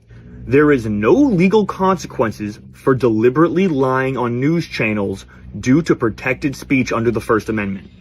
What the lying when you're posing as an authority on the topic, or because you're the broadcast, you're telling what supposed to be the details of an event or whatever. That's different than free speech. Free speech isn't lying. Free speech is just being able to express your opinion, your views, whenever and wherever the fuck you want. And of course, they say, well, not freedom from consequence. Well, yeah, that's actually accurate. Yeah, in certain instances where it's not appropriate, like you don't come into someone's house and start chewing them out, because then if the response is they shoot you between the eyes or they throw you through one of their own windows to get you the fuck out of their house, well, that's the consequence of your actions. Certain places you're doing something that's, trespassing or harming on us, then there's other elements involved. But when you're in a position of influence and you're deliberately lying and you're posing as the news, that's like, how is that? I just don't see that as being the proper use of the First Amendment for free speech. I think they could have gone with a different reasoning other than, it's okay to lie because it's free speech. That's not what that's intended for.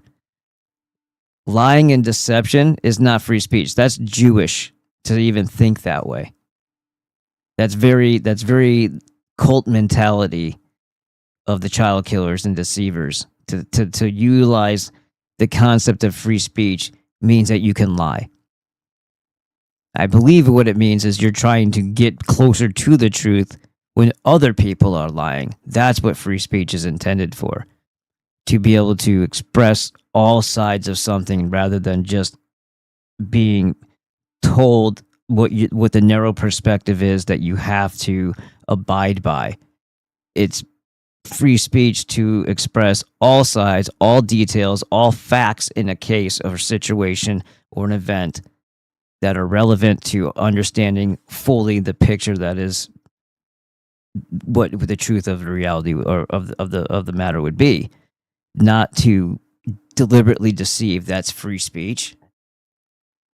Okay. Well, you could use that against them in the sense that says, when somebody is claiming to be a furry in a school, instead of giving them a cat box and everything, just like this, you know what I mean? Like you could utilize this in the same way to counter a lot of their bullshit. If all you had to do is lie or say that they were lying and then nullify their claims. Yeah, no, they were just lying. I don't trust them. That's right. Like they're obviously not a cat. Fuck are we doing? A court said there. Let's see what we got over here. Wait, see, buried our old Basset today. Oh man, your Basset hound? She was 14. She just found a corner of the pasture and laid down and went to sleep. The girl, oh man, I'm sorry, Bushmaster. That sucks. I had it for 14 years, huh? Edward Snowman says, I can't stand our overlords, these goddamn grown-up children of endless promise, playing with their human dolls kept in an inescapable dollhouse of demiurgery. Yeah, you know what? Yes, and there's literally a Twilight Zone episode for just about everything that we're experiencing now. There's one just like that when there's a child and everything looks fake. Somebody knocks over something and it seems like it's like a model type thing. Pulls up the grass and it's fake, and it's like they wake up in basically in a dollhouse type of like little scenery setup. It's not just the dollhouse itself, but it's the whole town like a model. And then at the end you hear it giggling, and it's a kid. It's like a giant, I guess, and they were all in their little habitat. It's very, very similar to this. And of course, Twilight Zone, Rod Serling. Yeah. Rod Serling, that's that guy too. He was one of them too. And when you look back at it, when I don't know any better, I enjoyed watching the Twilight Zone. Everything, they take the joy out of everything, right? You don't realize how many times you've been lied to, deceived, indoctrinated, or at least had your impression molded for you of what things are and their values. Or at least they were presented to you in a false way, regardless if you thought too deeply about them or not. You might have, if you have to look back at something, you're like, oh, I got the impression. You might not know where you got the impression of how you perceive the historical data, but it could very well be from the TV that you were watching. And a lot of really bad World War II propaganda was,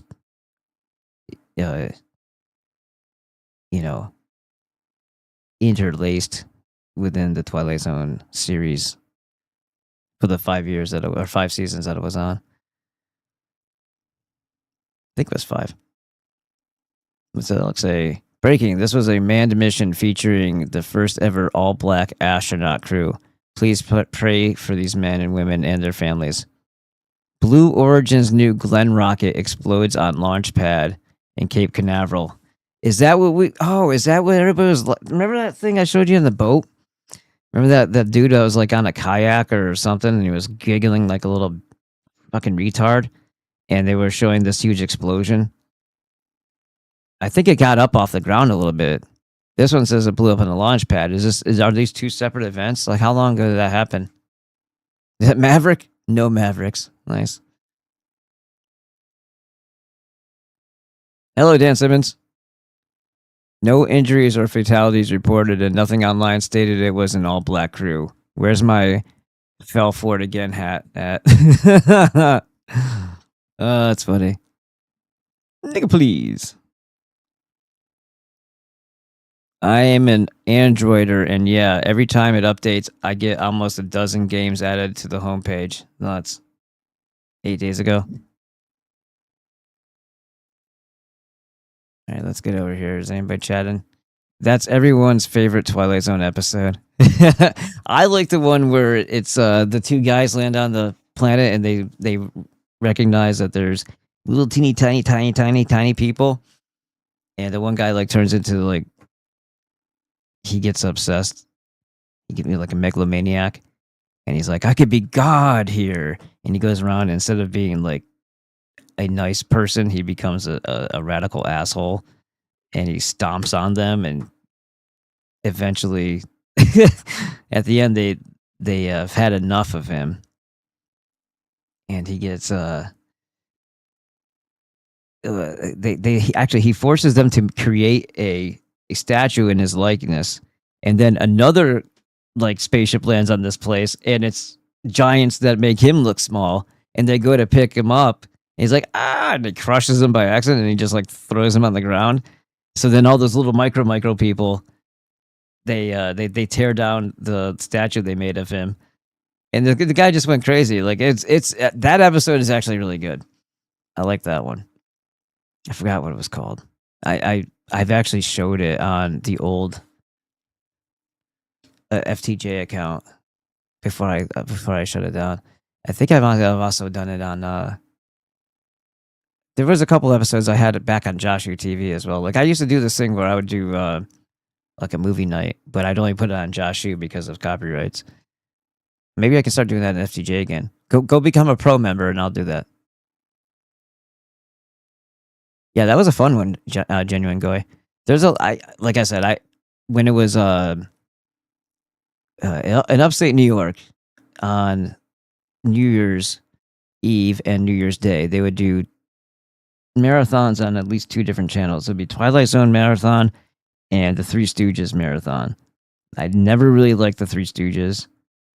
I was always a big fan of the Twilight Zone, so I would watch as many Twilight Zone episodes as I could in that time.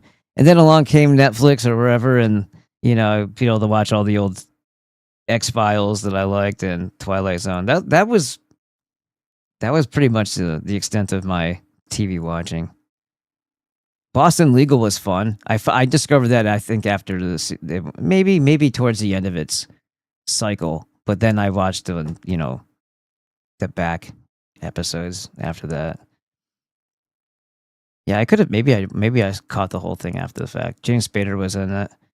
It was a good show. We just talked about it today with Dr. Glidden. Yeah, Boston Legal was a good one. And again, I always understand that with a grain of salt. Like some of this shit is propaganda. I get that. I roll my eyes, and I get disgusted by those things. Some shows I can't watch that I used to like because I understand what they're doing to me now, and it's like, or they're trying to do to you. Because you become aware of shit, and it's not fun anymore. And then Archer. Archer's one of those shows that you can like it, but it's that dark mockery humor again. Like I really enjoyed Archer, but there's some stuff about it that's so fucked up, like mashing all of his mishaps.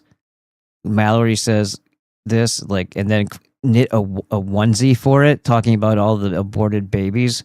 Because Archer goes, like, that's disgusting. That's not a good joke. That's Jewish dark humor being thrown into a decent show. That was it was a fun show. It was. Now, let me see. Hold on. I got something for you there. Hold on. Where's it at? Smoke bomb! There we go. Just let me clear the old browser history and no. Call Kenny Loggins, because you're in the danger zone. Astronaut training sucks complete ass. Literally. What is the deal with all the enemas? Oh, damn you! God damn you all to hell! I'm not a serial killer. I was scared. I ran away. Sue me. Eat a buffet of dicks. Stop. My penis can only get so erect. Don't judge me.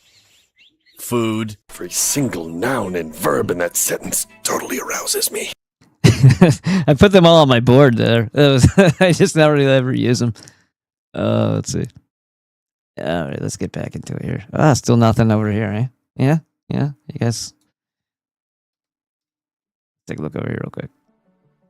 Alright, let's have a look. No, let's not have a look, you son of a bitch. No, let's not have a look, you son of a bitch. No, let's pause it. Go get some hose, bro. Okay. I'm gonna go get some hose, because some random dumb shit on Kick told me to go get some HO3S, bro. Okay. I think there's an age and a mentality thing going on here. Oh look, Fulvic-Humic is playing gambling games because that's where he gets his money, right? They make shit tons of money fucking showing you how to press buttons on a computer and watch your money go away. Oh, it looks like he left the building too. So now you're just looking at an empty chair, and yet there's still how many people watching? Oh, it doesn't say. Maybe they stopped. It says it's live. Usually it has a viewer count. He has 372,000 followers.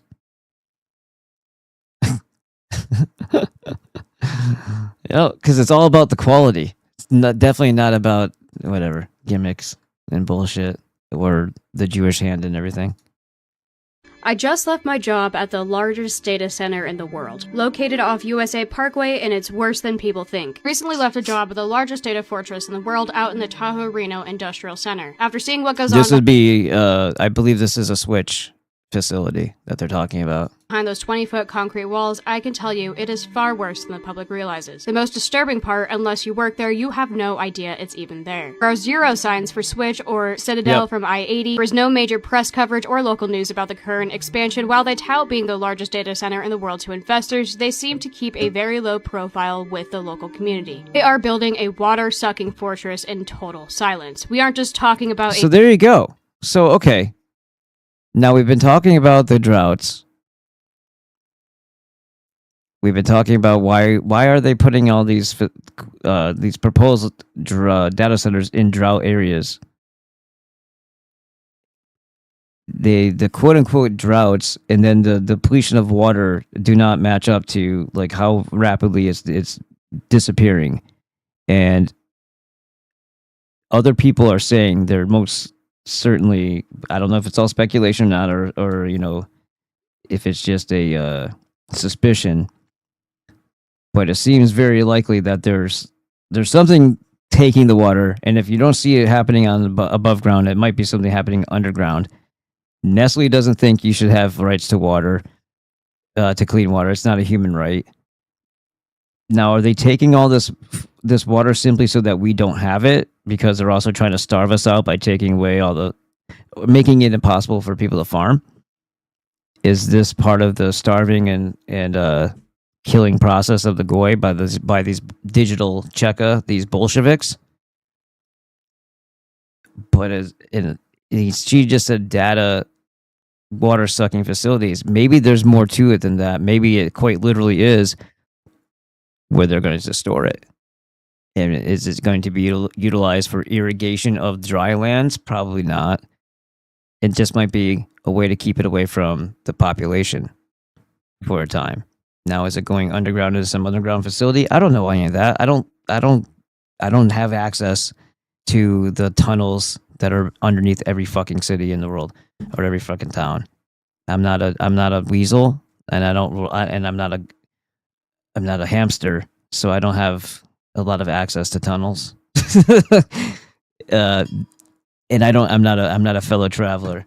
It'd be nice to see what the hell they have constructed underneath our feet.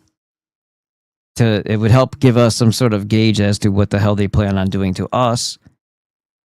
Because it doesn't seem like there's going to be a whole lot of people living healthily or at all on the surface of the planet the way they're changing things. So is this actually an accidental hint from the Matrix or from the ether itself, from God itself, that they are literally be sucking water? Not maybe so much for the use of the cooling, but maybe just to take it away from us. Couple of warehouses. This campus is planned for 7.2 million square feet. To make room for this, they are literally tearing down entire mountains. I overheard them joke about this. Almost all, if not all, construction management is not local or from Nevada. Maybe some of those mountains are old mountains or old melted structures.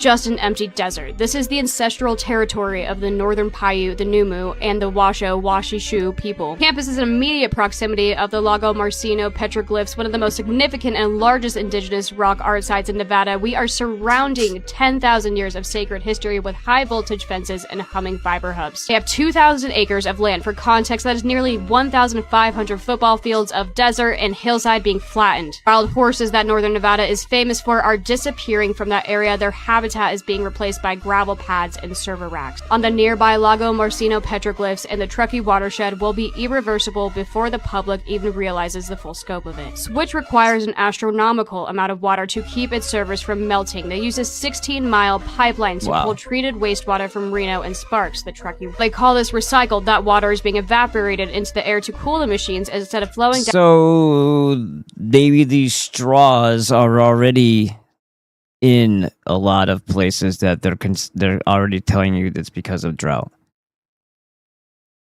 Oh, look at the dams. Oh, look at that. Oh, look at what happens to the water level. Okay. Are there straws? Pipes. Are there straws? Are they sucking it out? And Switch, remember, may as well be a military installation. They have 4 or more levels of security. You get into one section, you have clearance for that section. That section is heavily guarded, like military grade, heavily guarded. You want to get into the second section, that's even more heavily guarded, with even more scanners and sensors and bullshit protecting that layer. And then there's a third, and so it goes. And if you don't need access to different places, you don't have access to different places. You only have access to what you need to do for whatever business you're doing there or whatever job you have there. They keep everything very compartmentalized. So nobody really knows what's going on inside of there if they don't have full entire access to the entire facility. So nobody truly knows what what the Switch data centers. There's 5 of them at the present. There's one in Georgia, one in Nevada. I don't know where the other 3 are, and there might even be more by now. Or they might be planning to mail more. It looks like they're expanding this one, like she said. Downstream to the Pyramid Lake Paiute Reservation. In a desert watershed where our snowpack is already at a critical low, we are essentially trading the health of our river and the heritage of the Paiute people to power AI. Northern Nevada is being terraformed. We are losing mountains, wild horses, and water rights to host a data city that provides almost 0 permanent jobs for locals compared to the resources it consumes. Don't start asking questions about the Switch campus now. We are going to wake up and realize our landscape has been traded for a giant humming concrete box. I won't get into the clients for this day. Here's the whole thing about having jobs there. The amount of frequencies, the amount of EMRs, the amount of sound resonance that is completely horrible for human or animal life, plant life even. Plant life dies around these things. You wouldn't want jobs in there because you're going to die. You're going to die sooner than later. It will be a suicidal occupation to be working in those places for extended periods of time. They're not inhabitable really by humans. It's actually quite detrimental to their health. So I'm not 100% sure why. Like, obviously, they took our jobs, right? Well, they're going to take your jobs, all right, but they're also not going to be manned by very many people, and those people, I can't imagine them having very good health. data center, but let's say I believe there are very specific reasons it hasn't been talked about in the press or much at all locally. Let's just say they're hosting clients bigger than retail giants. One of the reasons I left was because of safety and competency concerns. The other was being a local. I couldn't do it any more ethically. More people should know what's going on. I worked there for 1.5 years and saw the project grow from a dirt pad to what it's now continuing to become. Feel free to ask questions, but I'm not sure I can answer specific details at this time. This is from Alone-Sky-2086. Just want to say thank you. It's from a Reddit post. So much for bringing awareness to this as a local also in this area, because you're right, we don't know the full scope of this. I just left my— Okay. Well, a lot of those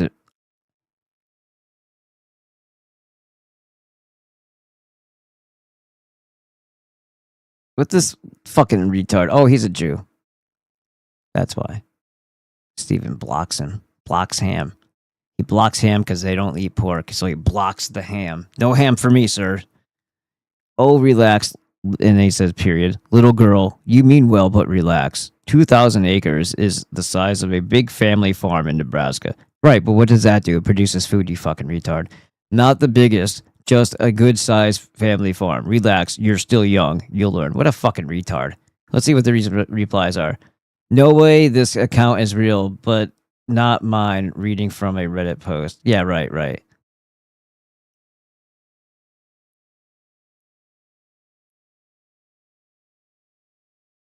Yeah. Yeah, she's like, there's no way this asshole's real. Wait, you're reading from Reddit? Then it's probably bullshit. Right, she is reading from Reddit. That's why I just saw it when it popped up. Because you don't know anything until the very end of it. But no, Switch is a thing. And all that stuff is accurate because I've gone over Switch multiple times. So even though it's a Reddit post, doesn't mean that every once in a while Reddit can't be semi-accurate.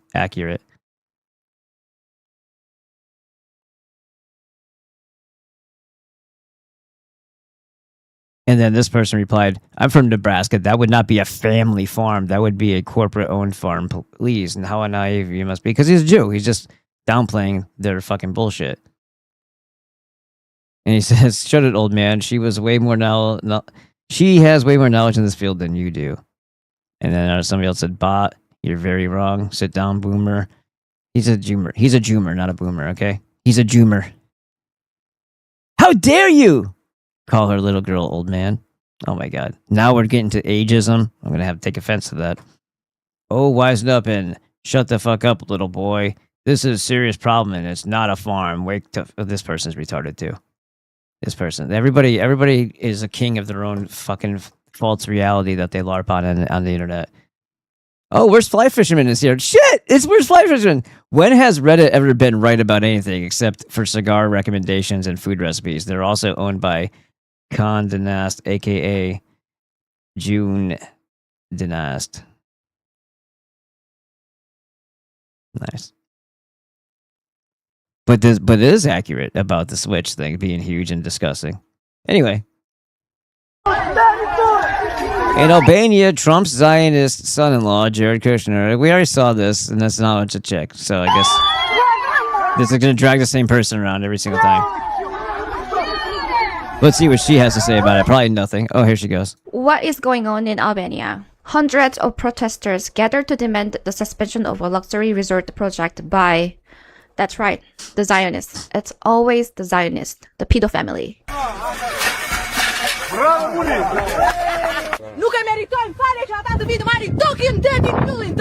Last post. It's not theirs. Blah blah blah blah blah blah.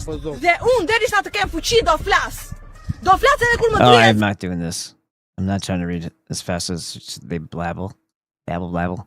To my right is an email that was sent by the victim's lawyers to the DOJ. It was a list of names not to release. What did the DOJ do with this email? They released this email in the document production. Literally the worst thing you could do to the survivors, you did. And they're getting phone calls. A lot of these people didn't want to be known. And we know you touched the document because you redacted one name and you redacted the lawyer's name, but you left the survivor's name there. The title of this one is Child Sex Trafficking, Co-Conspirators, fully redacted. Les Wexner is in this. but he doesn't appear in this file until I forced you to release it, where he's listed as a co-conspirator, not to tax evasion, but to child sex trafficking, not to prostitution, not to money laundering, child sex trafficking. Who's responsible? Are you able to track who in your organization made this massive failure and released the victims' names? Are you able to track who it was that obscured Les Wexner's name as a co-conspirator in an FBI document? Do you have that kind of accountability? Nope. She's a bitch. I believe Wexner's name was listed I more can't than stand this bitch. 4,000 times. Wexner's name was added back. Within 40 minutes of me catching you red-handed. This cunt and her obnoxious attitude, I am going to say something that can only be done in Minecraft. And of course, that's obviously where I'm referring it should happen. But this attitude, this mentality, she was made to be the cunt that she is. Just her, like, when faced with something that's that fucked up, to still have that ego and that obnoxious attitude. It's such a Jewish attitude. I'm sorry. It's that cult. It's that cult mentality that they have. They don't care. It doesn't matter what you face with. There's no shame. There's no embarrassment. There's no, oh shit, they caught me. Nope. None of that. They just roll right over it, completely unfazed, and just continue to be wrong and blatantly wrong and not giving a fuck. And then they are still condescending. This piece of shit needs to she needs to get eaten by the zombies in Minecraft, or maybe she needs all right, help me out. What's another one? What's another one?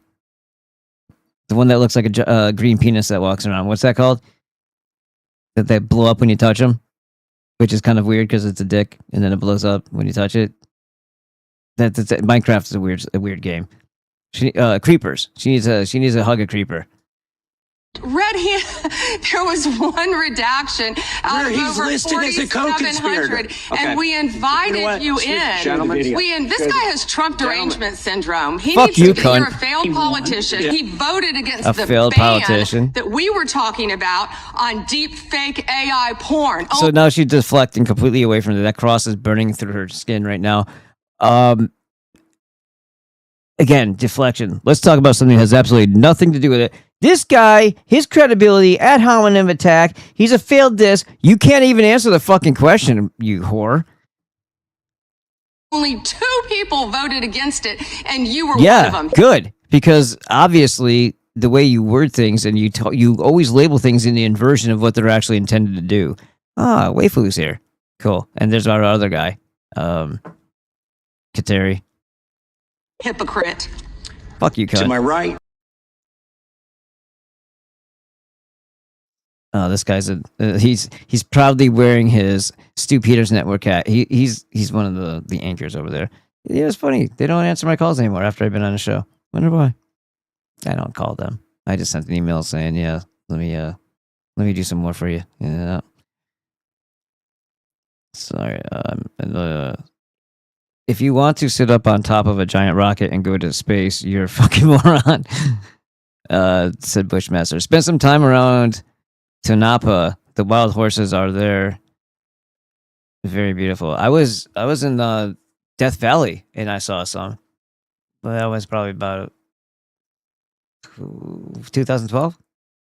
Maybe 2012, somewhere around there. 2013. And Death Valley has got, I was like, wow, man, it's 119 degrees here. That's crazy. And now I live in Yuma. I'm like, wow, it's 119 degrees again.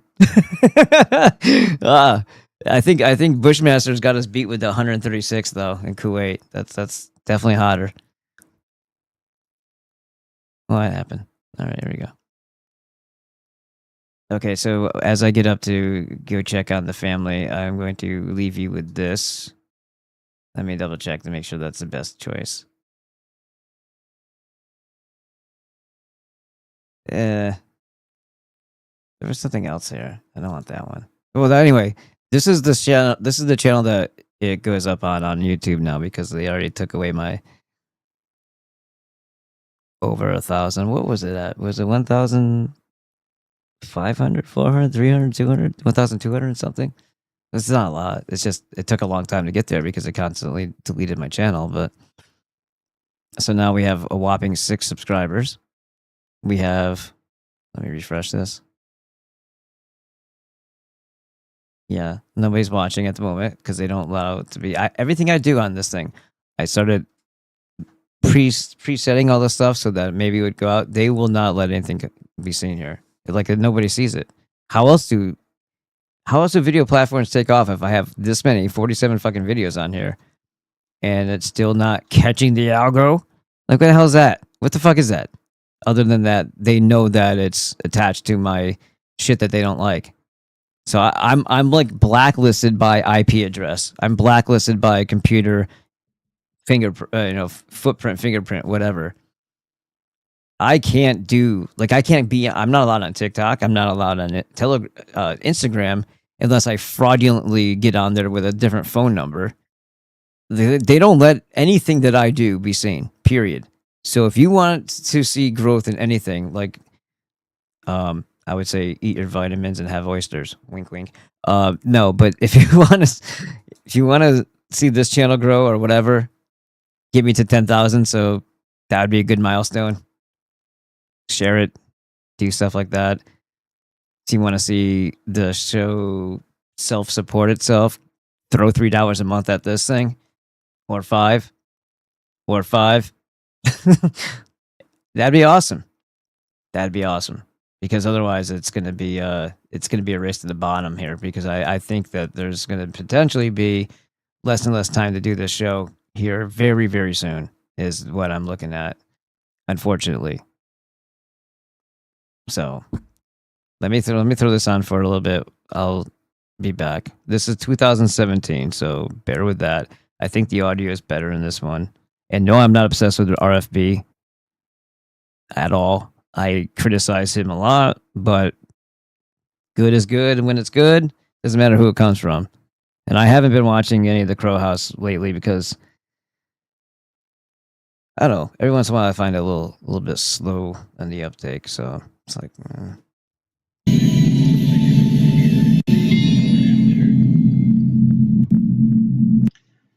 Hey, what's up, YouTube? It's Richie from Boston. Today's the 9th of June, 2017, and you are looking at a video that I put up last month called Television Will Kill You, and I have the patents to prove it. Well, today we're going to go a little bit more in depth on this entire subject, and I'm going to show you some stuff that's going to back up everything that I said even more, and it's going to be fairly terrifying to those that have not found the true power of protection, which would be the full armor. Take a look at this. These are the patents that I showed you. A couple of other channels have followed up with this as well, but I'm going to go far and beyond all of them, including my own video. These patents were filed back in from 1984 up to 2001. There's a total of 15 of them, and they are about nervous system manipulation by electromagnetic fields for monitors.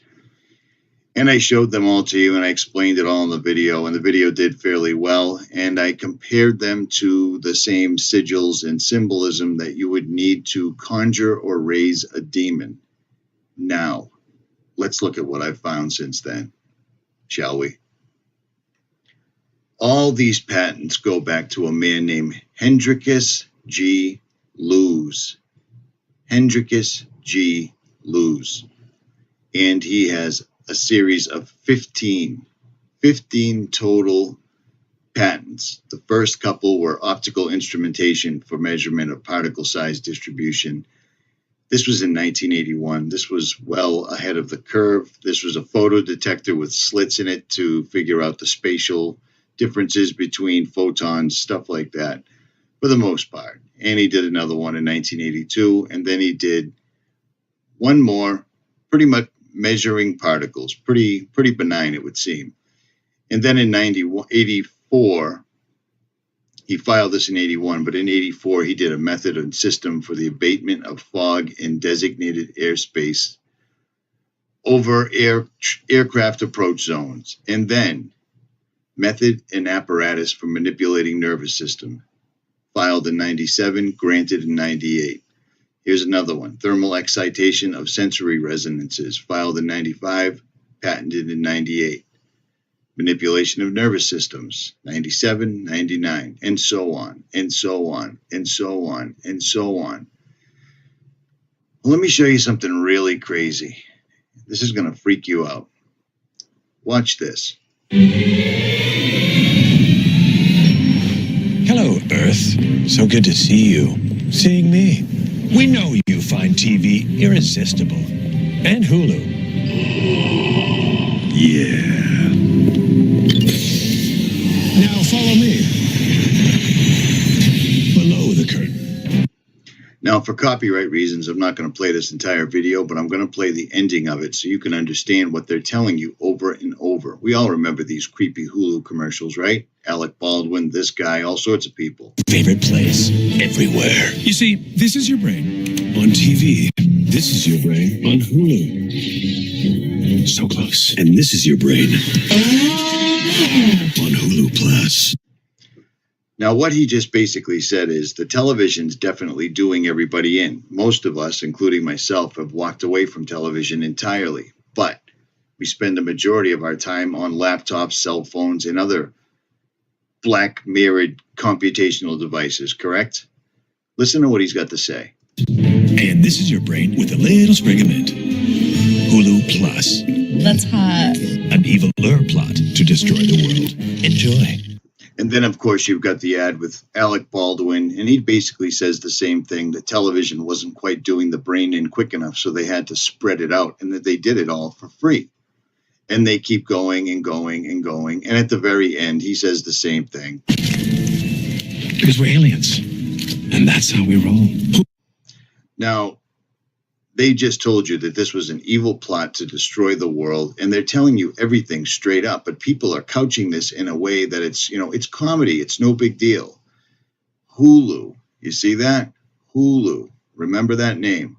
Hulu, right? Look at the name of the guy that actually made all these electromagnetic fields, all these manipulation devices for monitors and other means, television, cell phones, laptops, the gas station monitors. His name is Hendrikus Liu, or Hulu, because his co-workers called him Who for short. Hulu. Hulu. You think I'm wrong? You think I'm kidding? You think it's too far of a stretch? Well, now I can prove it. Here's a forum that somebody sent me a link to. Now, this guy has credentials, big credentials. It's no joke. I'm not going to show everything, but I'm going to show you enough so you can understand what I'm talking about. The guy that wrote this is Dr. A. True Ott, PhD. Hulu, a quantum leap in electronic mind control and manipulation. Hulu is the new digital high-def interface between homes, computers, and television networks.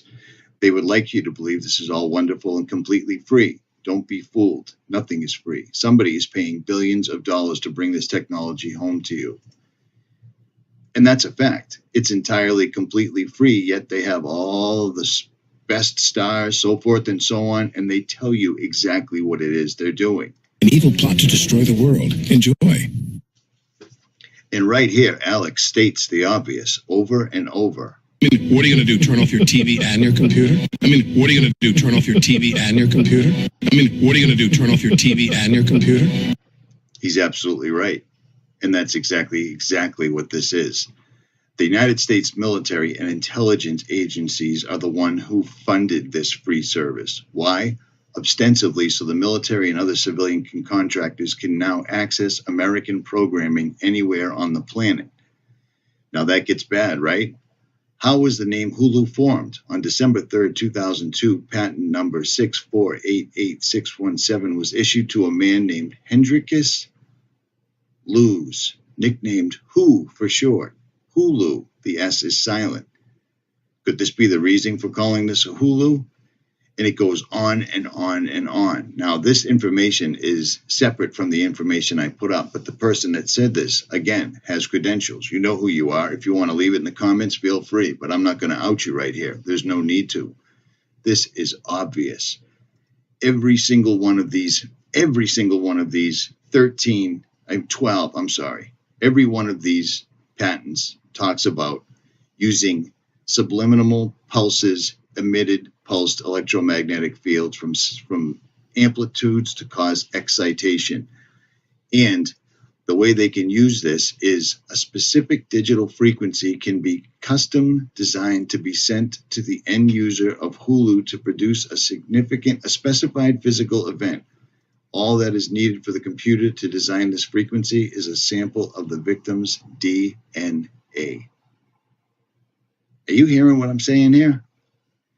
Can latent designer flu and other killer viruses be activated by means of Hulu in civilian populations? Think about this.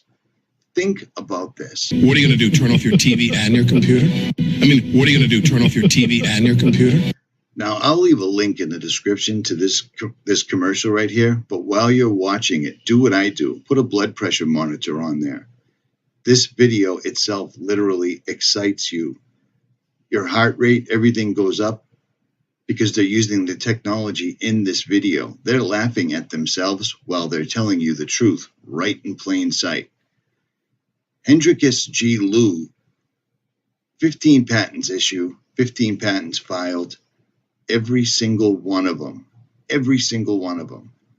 Technology, surgery, identification, filters implantable into blood vessels, prostheses, devices providing patency or preventing collapsing of tubular structures of the body. This is crazy stuff. Nervous system manipulated by electromagnetic fields from monitors, remote magnetic manipulation of nervous systems. It just goes on. It's like having it's like a Clockwork Orange.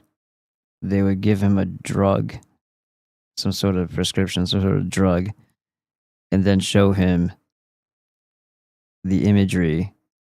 And because he had a physiological response of feeling ill, it's associated with the imagery. But here it's a little bit different. But you're still associating your physiological response, your heart rate or whatever, your blood pressure, this sense of I don't know. What would they call that? Horror. Your sense of dismay associated with whatever you're watching, or whatever they want you to feel. Maybe it's pleasure. Maybe it's feeling good about bad things. And it's like rerouting the circuitry of your brain to think that good is bad and bad is good. And on and on. This is why Hulu's free. This is why there's a television everywhere you look. This is why people are walking around and feeling sick, tired, hypnotized, whatever it may be, because despair was the word I was looking for. U.S. military and intelligence agencies are the one that funded this entire thing. And the reason I'm bringing this back up again isn't just because of the live stream that I did last night. They had an app. This is old. This is from 2017. This is like 10, 12-year-old information, but it stands. They used a specific platform with a specific patents that did specific things to specific people. Do you understand the specificity? This is why I warned you about TikTok. Why is it out of every other app that's available, TikTok was a national security thing and China's going to hurt us? Everything we have, for the most part, is made in China. China doesn't hurt anybody, for the most part. You know what I mean? Seriously, look up their record of starting wars. It ain't them. They've always been the victims, actually. So until the Jews got in there with Mao, TikTok ends up getting bought by who? Israel. The company, the country that makes things like, I don't know, cell phones and pagers that explode and kill people remotely months and years after they purchase the product. After we've heard Benjamin Netanyahu say there's a little bit of Israel in everybody's cell phone, that's a thinly veiled threat. TikTok is not an average platform. TikTok is causing these young African American children to freak out and take over the country, spot by spot by spot. But I mean, it's an epidemic. Yeah, the retardation factor. It's a lot easier to trigger the impulses of people who can't control their impulses. It's a plague. It's crazy. And only one person's talking about it, and he's of Israeli origin. Isn't that crazy the way the light's doing that? Yeah. Richie, I don't do scripts. I don't do studio. We get it, Richie. Move on. You know what I mean? It is what it is. This ain't for monetization. This ain't for views. This is to get information out to people that actually want to hear it and understand how it's real. Do you see what I'm saying? Back in 2017, when I posted that video for the first time, I didn't catch on to the thing. The questions that the whistleblower wrote, can this latent frequency cause illnesses and outbreaks? And then 2020 came. You know what I'm saying? Crazy, right? Crazy. At any rate. Well, yeah, that mixed with other emissions from other types of frequencies that are in the air, plus poisoning events. There's a multitude of things that would do that.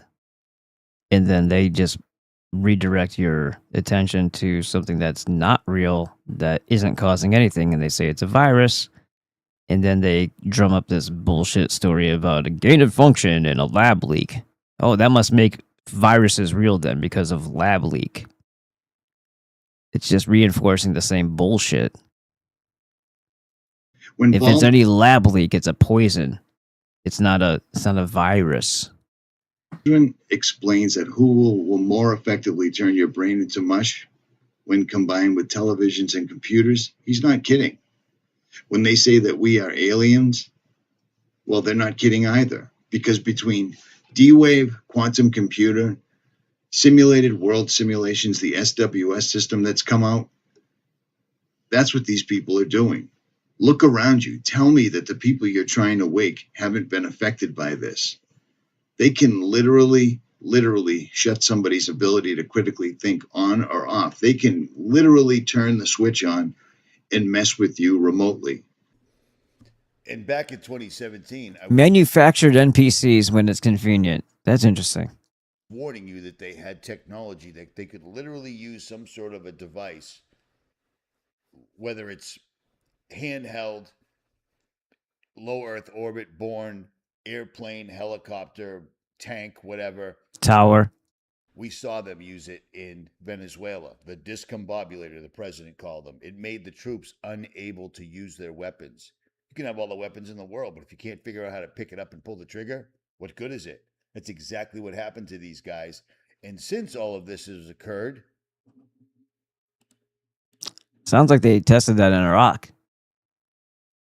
They've told us about all the aliens. I mean, in that thing, they're like, because we're aliens and that's how we roll. And now, recently, Fox News has been talking about the 4 different types. Nordics? Human appearing with fair skin, purveyors of wisdom or light who express concern for the spiritual evolution of humanity. That doesn't sound like a bad thing at all. So I guess us European ethnic people are from a different planet because we have empathy and care about mankind and ourselves. Funny. Aliens, insectoids, greys, reptilians, and Nordics. In the Bible, fallen angels who resemble locusts are released upon the earth. So the tall mantis or locust-like form supervisors who direct the activities of gray aliens. Greys, a small frog-like form, the most frequently reported alien and human abduction accounts. Reptilians, imposing dragon-like form. They're imposing. They're very scary. Predatory beings whose agenda is to manipulate human society. So they're the reptiles, and then us Nordics, right? They're the human appearing with human appearing. Okay, purveyors. That. So far, I'm down with the right side. It's all silly, but they're saying that the Nordics are satanic. That's not cool. I think those guys are assholes. Humanity, insectoids, greys. In the Bible, demonic spirits who resemble frogs gather the nation for a final battle at Armageddon. Reptilians. This makes you sound like a retard, dude. Come on. Yeah. They just told us that. Nordics, human appearing with fair skin, purveyors of wisdom or light. Satan often masquerades. But you're talking about your own ancestry, you jackass.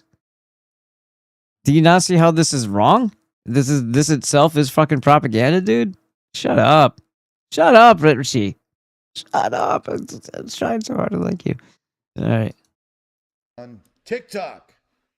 TikTok is a weapon. It's a very specific weapon, and it's in the hands of the worst people on the face of the earth. It's also in the hands of your children that are consuming it, so don't let them. They call themselves Jews that are not. If they call themselves Jews or not, that's still bad. It's a supremacy cult that wants you dead. So how's there an upside to that? In fact, the synagogue of Satan. Right, which is all Jews. Got it. And what a weird name, isn't it? Sin-a-gog, Gog, Magog, Sin, Synagogue. Well, Sin is also the name of the moon. It's a moon cult. Saturn moon cult. Only name they could come up with? You know what I mean? I find that strange, unusual, queer. Talk about targeted individuals. Some of these patents, the method and apparatus for manipulating the nervous system by imparting subliminal pulsative cooling to the subject's skin at a frequency that is suitable for excitation. 2 major sensory resonances are known, with frequencies near half to 2.4 hertz. Now think about the megahertz that are surrounding us right now, just using Wi-Fi, cell phones, and everything else. They can do things like relaxation, sleepiness, ptosis of the eyelids, a tonic smile, knot in the stomach, sexual excitement, depending on the precise frequency used. This is what's going on. I mean, think about it. Look around. And he even goes into things like the N dimension, where I looked that up. According to this physics, according to the answers here on this physics forum, what does the term N dimensions mean? I've also seen N space. This is one of the answers. We seem to live in a 3-dimensional world. There are models that are 4-dimensional, 5-dimensional, and even 11-dimensional. This number, when unspecified, is generally simply generalized as N-dimensional. And right here in this patent, a method and apparatus for electronic artificial neural network. I've been warning you about the neural lace for 2 years now, which serves as an associative memory that has a complete set of N-dimensional Hadamard vectors as stored states. And it's crazy because in 2017, I was referring you back to 2015 when I first talked about the neural lace. Myself and Anthony Patch had done it. We were doing, I think it was 2-3 times a week, live streams every day, like the news sort of, but for dorks and conspiracy theorists. And we were talking about neural lace, and I told you about neural lace before Joe Rogan did. I was happy about that. But here's the funny thing. Back in 2017, I'm telling you about the neural lace and all the patents. And then yesterday in the live stream, I showed you the guy that just got the neural lace, which is crazy. Crazy. I mean, this is really happening. And the guy that got the neural lace didn't need it whatsoever at all. He was a perfectly fit, healthy man. But the scar that got left was a VAV, yes. Or the mark on his head was kind of suspect. I'm going to need you to save, download, relax with the over-exaggeration and just present what the fuck you're going to say. Repost and share this video right now. The mark of the beast is here, and I have... You're still talking out of the Jew books when you call things the mark of the beast. Stop it. It's all you're doing is validating a lie. Stop it. So according to the Hebrew calendar, each print of the Hebrew letter has a specific value. And this, the Vav, is the value of 6, the number of the beast. We know this. You know, if anybody's ever heard of Freeman TV, he's beaten these people by decades, talking about the 66, the Vav, W. It's just any other, it would be a double V actually, but whatever. 666. So Vav, Vav, Vav. Here is an up close of that letter. I'm going to make this quick. Elon Musk tweeted out, Neuralink will do life-changing good for ultimately millions, maybe billions of people last year, July 21st, 2025. Then on December 1st, he tweeted out, Neuralink will start high-volume production of brain-computer interface devices and move to streamline almost entirely automated surgical procedures this year. Well, What kind of did they do any animal studies with this? Did they fuck with animals? He better not have been doing it in Oregon. They're gonna stop hunting and fishing over there and any kind of animal testing. There's a Or did major they go straight to humans with it? tech show happening right now in Cisco Live in Las Vegas, running from May 31st to June 4th, 2026. Neuralink is there talking about their product. Watch this. Can you feel it? I can't feel it. Is it? I was able to do it and then I did it. And how long did that take you? That took me about a week. And then you went home and I practiced at home. I could still move the mouse with my mind. have you seen the mark? That's how most scars look, dude. You guys are fucking gay. Oh my god. Shut the fuck up already. Oh, let's get into the biblical bullshit. The same thing the Jews want you to understand. Then drop to your knees and don't do anything to protect yourself.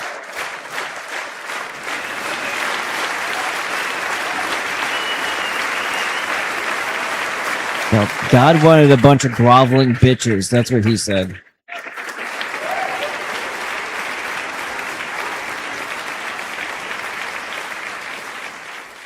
God came down to tell everybody to be a bunch of groveling bitches and drop to your knees anytime something scares you and wait for him who's not coming. You don't think that there's been times in history already that horrific things have been going on? I can tell you it's been nonstop. Where was he then? Where was everybody that was waiting for him to come then? Was he just waiting for the special moment? He could have stopped it, nipped it in the bud, a long time ago, said everything right. So we wouldn't have been able to get to this point. So I don't think that was the message. Sorry, it wasn't the message. But it works well for your enemy who hates you, for you to think that the way that you handle things is to not handle them at all and either turn the other cheek or stand there in the full armor of God and just take your punishment, take your, martyr yourself, get yourself murdered by these demonic pieces of shit rather than fight them. Doesn't that work really well for those who are attacking, that you don't do anything? Doesn't that make it a little bit easier for them to achieve their goal? Does nobody else see that might be, I don't know, kind of suspect? But here we go. Ooh, yes. Oh, he's a king on a white horse. That's got to be what's happening. As sure as hell couldn't put any responsibility on your own shoulders to handle the problem, because that guy right there told everybody that you guys all have to stand up and do the same thing that I'm doing, because we're all the same soldiers of God. He said, greater things that I shall you do, the kingdom of heaven was within. And all that shit. Oh, he's from the house of David. Really? You don't think the Jews put that in there? You don't think the Jews put that in there? I wouldn't worry about that too much. And I wouldn't worry too much about this whole thing anyway, because if there was no original sin, and there wasn't, there was no need for this at all. So they could have, just out of pure hatred and spite for all of mankind, created this story just to have him killed, just to show in a mocking way that this is what happens when you stand up to these fucking disgusting parasites.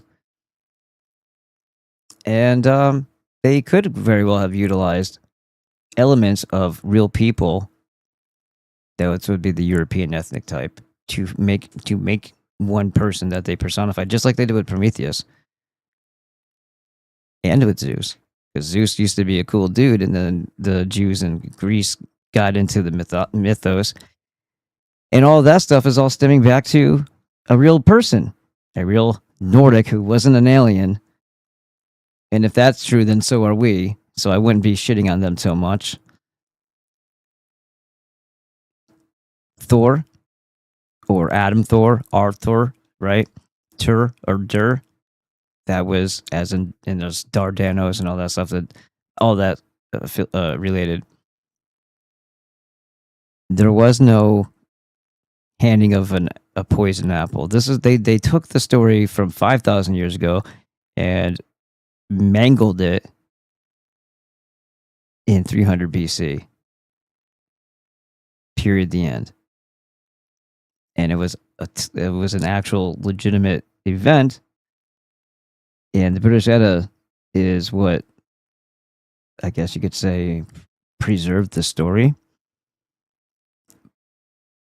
But it was an account of our ancestors encountering the serpent wolf cult, or the demonic, parasitic Saturn cult that we now know as Judaism / whatever the fuck else, the Abrahamic death cults. They're into pharmakia. They're into terrorism. They were stealing, robbing, killing everyone around them, subjugating them, starving them out, stealing their food, stealing their children. And our people had enough, put them down. And one of their vestals was an Amazonian, meaning tall Gothic woman, by the name of Gwen Efer, or Guinevere, or Eve. And she left the cult and became baptized into Thor's solar religion and became his wife. They had marriage. Marriage was introduced by our people. And that was where they flipped the script on us and said that she deceived man. She left the cult, and the cult was defeated. So from their perspective, that was the original sin. And it was a female that betrayed them, so to speak, because they're a bunch of demonic fucks, and she recognized this, got away from them, called the head witch quite a few names. She was a warrioress, right? She was tough, and she went to live a better life with decent human beings that were her own. She was of the same ilk as Thor, and they had a child, probably more than one, but Cain or Miak is the one that they talk about in the Edda. So there was the only thing that you hear about an apple was a rowan apple tree, which apparently had antidote powers to whatever the poisons were that they were accustomed to using in battle, this cult. So they would take the rowan tree with them when they went into battle. They called it the rowan apple tree. So that's the only time you get a concept of an apple. So they manipulated and inverted that story so much to where she deceives Adam, and there's a serpent involved. There was a serpent. It was a serpent cult. But the mangling and manipulation of that story is so retarded that now all of a sudden everybody's got this original sin that they have to try to overcome. And oh, lo and behold, here comes Jesus. Well, obviously, I think if God's only child, which is then what the fuck are we, came down, I think he would know the truth of that state of the events and know that he wasn't here for that. He was here to give maybe the ultimatum, the last warning to these demonic pieces of shit to change their ways or else. And they killed the messenger, which should have been our cue to finish them off. That was our cue to snap into action, because they burned their last bridge.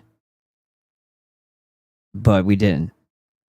And they manipulated that story so that we would never understand our purpose as the protectors and defenders of mankind. And it's our mission and goal here to keep that type of evil suppressed or defeated, eliminated. So we are the soldiers of God. We have it in us, each and every one of us, who is, and I'm not saying each and every one of us as in every single big person that you see out there. No, I'm not saying that. I'm saying the people who I'm talking to know who they are. If you have empathy, if you always strive to do the right thing, if you're a good person, care about human beings, if you're loving, if you have all the good qualities, then find your warrior side of yourself too. And be a leader like you're supposed to be. The Aryans or the Aryas were a subsection of the Goths. The Goths was the whole. The Aryans were the noble class bred for leadership, trained for leadership. They were the high-end nobles. Okay? Oil. It's go here, watch these. Shut up. Shut up with your shit. Let's see what we got going on.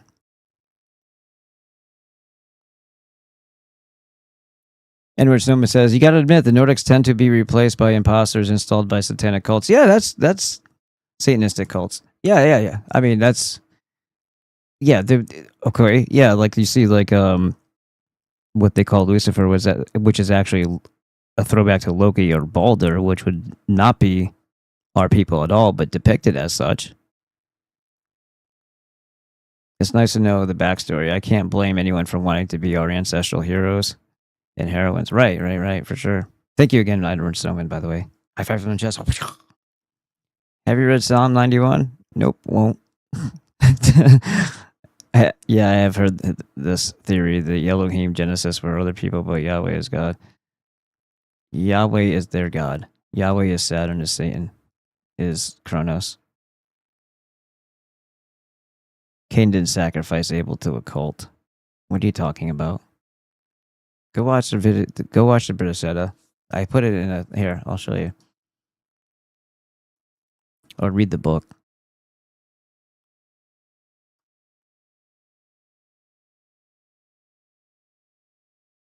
So now when you... Let's just go this, and then I'll just click this. So now you can see playlists. I finally did it. The British Edda and Makers of Civilization is in this. And I only put the newer British Edda series that I did in this. The older one, I had a bunch of stuff in the beginning. It wasn't just a clean read, so there it is.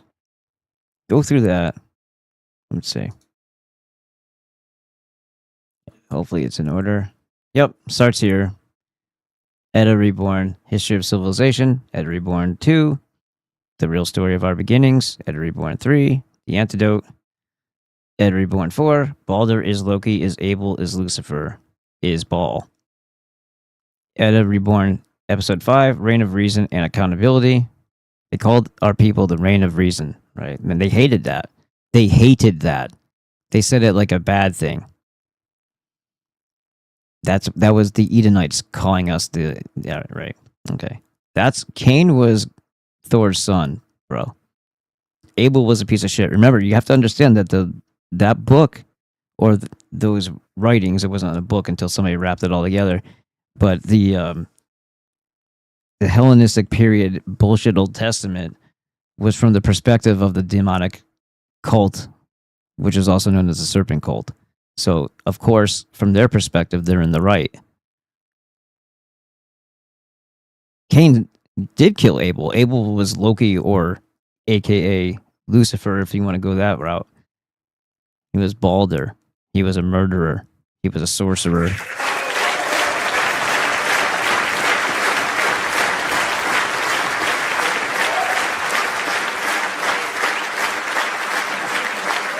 In episode 6, I call it, they also called us the Doomers. Doomers needed. And then Edda Reborn 7 and Makers of Civilization intro. And then you get the Makers of Civilization, remember who we are. Episode 3, Very Different History. This is another book by Waddell. Episode 4, Stolen Valor. Episode 5, Myth-mongering Revealed. Episode 6, Regain the World, and then I stopped there. I didn't ever make an episode 7. I wanted to jump ahead of it into talking about Gudea. Gudea was kind of like the last before the corruption of this moon cult, aka the Saturn cult, or prior to that serpent wolf cult, today's WOE or Abrahamic death cult trio.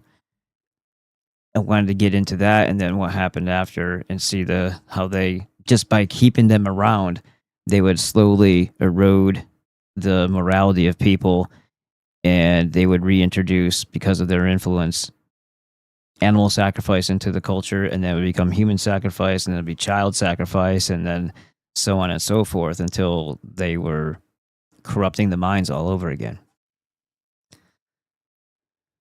So there you go. All right. So I did this. I think this is going to be helpful. I hope people have a chance to look at it. So now it's as easy as landing on the Ballbusters channel and then just going to playlists. So I got the Dr. Glidden and Dr. Monzo talks here, and then I have the British Edda and Makers of Civilization there. And if I come up with another one, maybe I'll throw one on for artists, or I'll scroll through and see if there's others that I can group up into one topic and put them on there too. But this is super important. Like, everybody who has questions about this should really check this out for sure. Here, let me see if I can get past the question mark. I'll drop that specifically into here. Paste. Oop. That one should do it. I'll drop it over here. Israel is a terrorist state. Yes, sir. What's up, First Fire? First Fire 508. Let me know if that works. If I think I cut it at the right spot.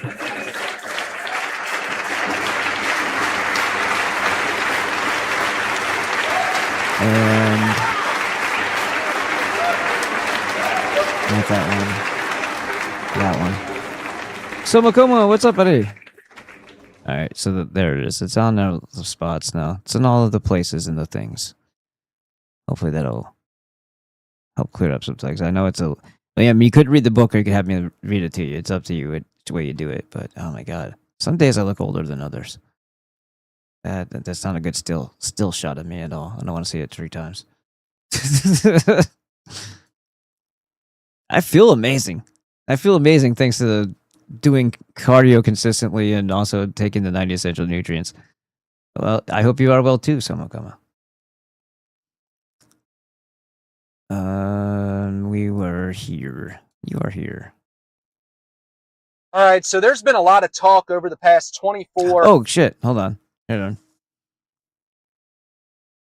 Gets released that lower high five from the chest. Noble salute for 5. Quality headers for the Edda series. Thank you.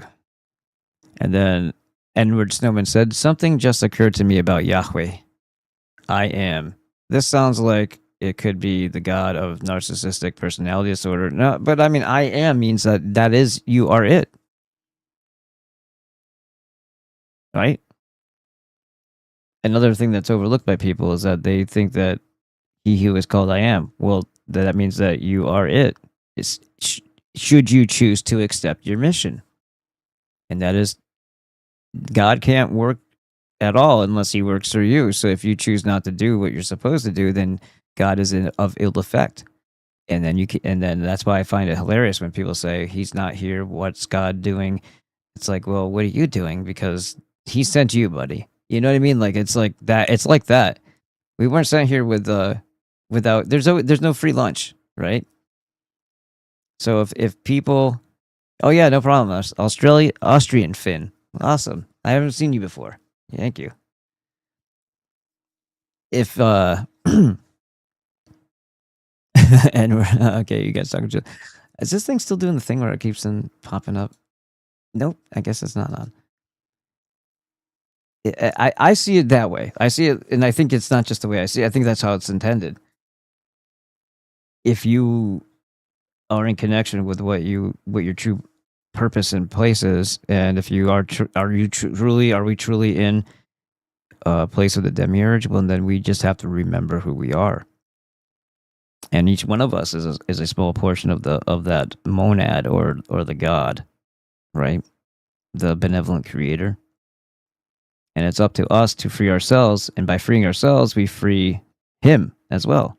You could even consider that God himself is actually trapped here, because unless we do what we know is right through this connection that we have to that benevolent creator to understand what our purpose is. If we choose to ignore that, if we choose not to accept the mission, your mission, if you choose to accept it, if we don't do that, then we're tying the hands of God while asking him, why doesn't he ever intervene? Or telling ourselves so that we can sleep better at night for failing our families that God will come at the 0 hour and save us all. Well, there's been so many horrific things that have happened in the past, and consistently, where was he then? What made those times not as special? So no, it's up to us. And then, should we know our own strength and understand who we are and remember who we are, things will be different this time. Things will be different this time because, number one, we'll pop out of giving them our energy. We won't engage in the way that they want us to engage. We won't be giving over with emotion. We won't be letting them feed off our energy like energy parasites, energy vampires.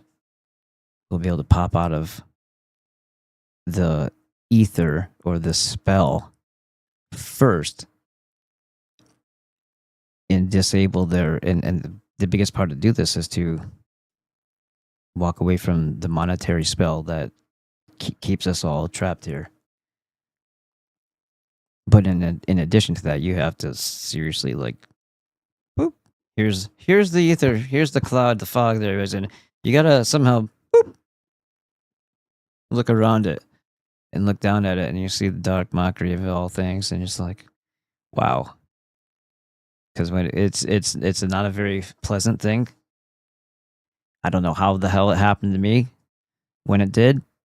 There was a point where I wanted it to stop because it was a little bit too much. Because if you're the one and only person experiencing it that you're aware of, then you have nobody to relate the experience to. So you might feel like you're going a little cuckoo.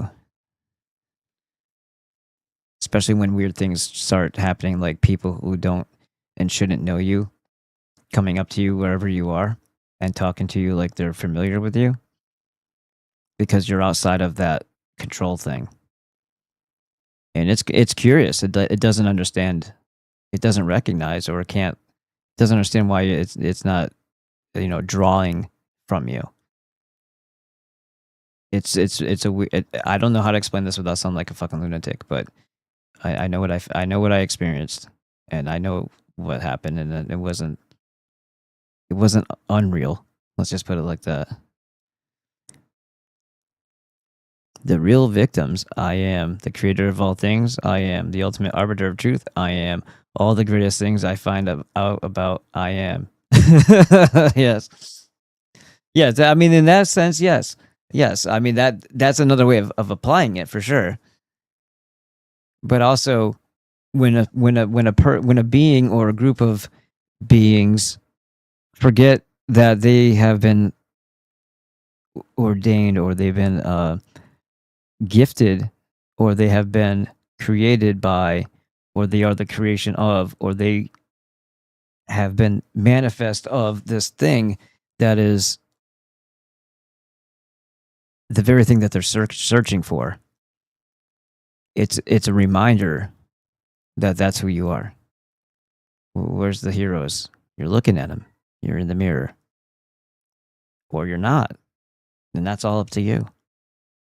I think that's I mean, it's almost like it's almost beautiful poetic mastery to perceive it that way from the perspective of a God that loves. You either are going to be this thing and you're going to be brave and you're going to mature out of this state, this egg shell that you find yourself in. You're going to crack through it and you're going to go on to bigger things, or you're going to stay in the shell. You're going to stay in the cave.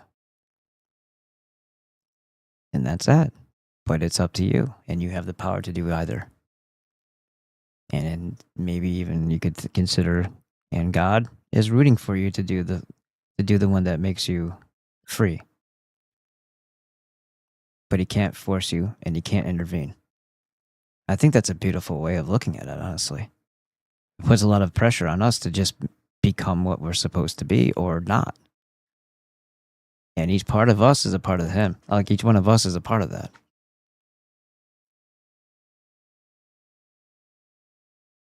Yeah, it's one way of looking at it, I guess. Anybody want to join my religion? I need status though. I need the nonprofit organization status. Totally. To 36 hours about Section 224 of the 2027 National Defense Authorization. Your local data center is an Israeli surveillance center. Of course. Well, I mean, this is the funny thing is that it's not Israeli. It doesn't have to be Israeli. It can just be what it is.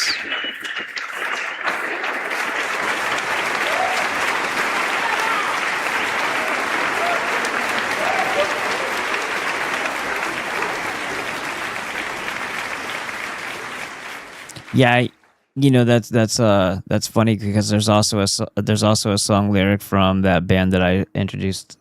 I used to have it as my introduction song called "Restless Life." It was from Middle Class Rut. There's a song where I swear this first album they're speaking on behalf of something that's not good, like Demiurge speaking through the lyrics. And one of those things I've been down, so it's very similar to that. It's like there's no place else to go but up or something like that. But it sounds very similar to that. And I gotta find out which song it is. To call mine. Yeah, it's like. Yeah, there's a I've played it probably before. But when I do, it's all mine. From down here, the only place to go is up. That's how it goes. From down here, the only place to go is up. So what does that in the perspective or the context of what we've been told about the religious mythology or whatever? From down here, the only place to go is up. What does that sound like arising from? Sounds very pretending to be the suppressed demon, right? Right. Anyway, couple two trees. Thank you, Christopher Stetler. All right, let's finish this guy up. But yeah, again, your local data center is an Israeli surveillance center, and the 2027 NDA will make it official. Yeah, okay, but is it really Israeli? See, this is the whole thing of deflection. The only way any of this stuff is possible isn't because they've chosen to destroy. Who created Israel? The efforts of that which controlled America, that worked through and had already established and already planted its fucking flag and its Federal Reserve on our backs. That very entity, like people still think that they live in a friendly place. They haven't. It's becoming more and more apparent. So now they're saying, "Oh, it's all this guy's fault, or it's all this place's fault." It's not. It's that not we, but that which works through this place created that. That's it. That's the mirror reflection of what America is. They just hide it differently, but they're not doing that anymore. Your local data center is an American surveillance center to kill Americans. Does that sound better? It's an Israeli surveillance center. Yeah, sure, because maybe they'll be the ones because they're hell bent on seeing this shit through. But there's just as much of that going on within America. Why else do we have a Federal Reserve? Why else did the outcome of the Civil War, everything that happened after that, the incorporation, the stealing away of our very lives, because they don't treat us as natural living beings unless we claim our status, because we've all been pushed into our own micro corporate fictitious entities as being, that's what we are and that's how we're considered, which have no rights and property can't own property, and if they own your paper, they own you. You got a birth certificate, you got a certificate of live birth, You get any one of these other contracts. Contracts, remember how always in the cartoons, everything that had to do with a contract, it was the devil. Devil's always working with the contracts. Well, that's what Jews do, right? The legalese, the law, the quote-unquote law, they manipulate and fuck with everything through terms of service, through submit this button here. All digital, less paper, less consideration of what you should be reading and not reading. You actually have to click on something, but you don't even have to click on it. You could just hit accept and go on about your day without even reading the contract. And that's a choice. Documentation for mortgages. You got to sign it during, you got to get the closing docs. You got to do all that. You got to sign paperwork for every goddamn thing. You're entering into a contract. Contracts are literally evil, devil. They could be used for good, but in the context or in the backdrop of the place that they have created, this fictitious entity within the real territory of America, where you are also fictitious in their viewpoint because they've made you into that. Everything has a signature or a check mark or some other initial saying that you're allowing this to happen. It's fucked. It's real fucked. Act. Now, Section 224 was forced into the NDAA 2-2. by Congressman Ronnie Jackson from Texas. And before he was a member of Congress, Ronnie Jackson was the White House physician under the first Trump administration. He was actually accused of turning the first Trump White House into a massive pill mill. But let's stay on topic here. We've got much bigger fish to fry today regarding the occupation of this country and the installation, not just of a foreign military, but a foreign surveillance state over the American people. Because if you actually look in to Section 224, you'll find it listed among the top priorities of the U.S. Congress. It's not just merging American troops and American military hardware with Israel. It's merging America's AI infrastructure and autonomous weapons systems with Israel as well. They keep telling us that all these data centers, thousands of them, they're vital to national security. Well, now, under the 2027 NDAA, Israel will gain access to them, which has always been the plan. These data centers, they aren't about powering ChatGPT on your smart. No shit. But this whole idea that anybody would think that, I also think is retarded, because I don't think anybody ever thought that. Does anybody even think that that's what that was for? Because everybody's already using those things now. So why do they think that they would need additional data centers to accommodate the use of those things? Of course, it's going to be used for all the metadata that they're gathering. Flock, Palantir, AI surveillance, drones. It's all going to be coordinating all the shit that they're going to use so that there's a huge installation between them and you'd have to get through an awful lot of basic, I'm just going to call them wind-up toys, in order to get to living flesh that you could actually injure, provided anybody got to their heads together and realized who the actual aggressor is here, who the enemy is, who's causing them harm. So that's why there's multiple layers of security in these surveillance centers, because the surveillance is going to be so extreme that there will be no chance to pull an Albania when they're done with them. When they're done, there will be you won't even be able to get outside your door. You won't even be able to get into a vehicle.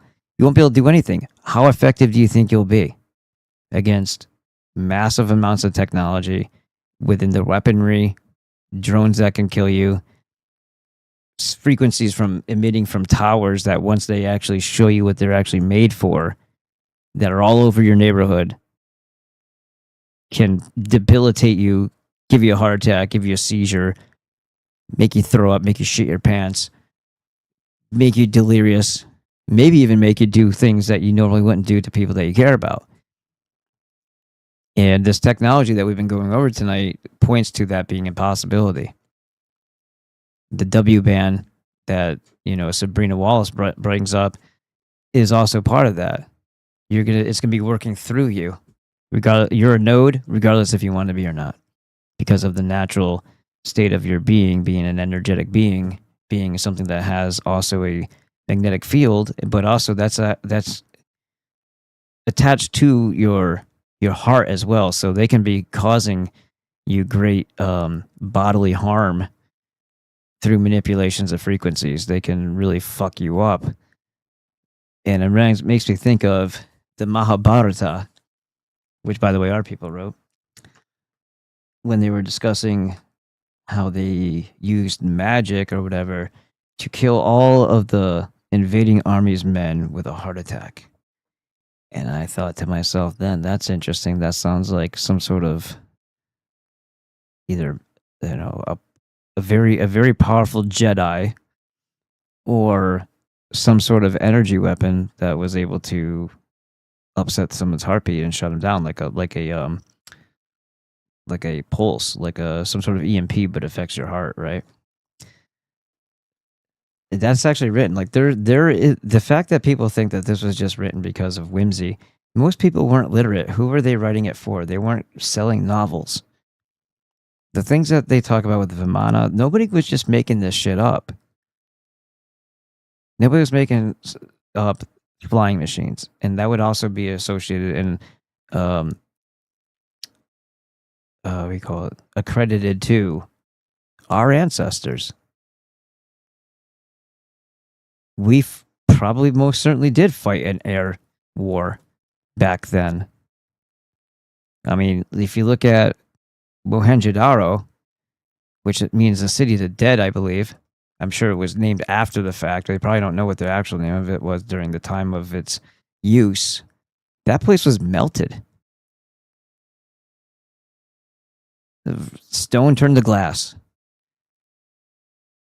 You think of it, oh, it's a meteor. Everything there. Every time there's evidence of like some sort of like either nuclear or some other like devastating, arsenal being utilized somewhere.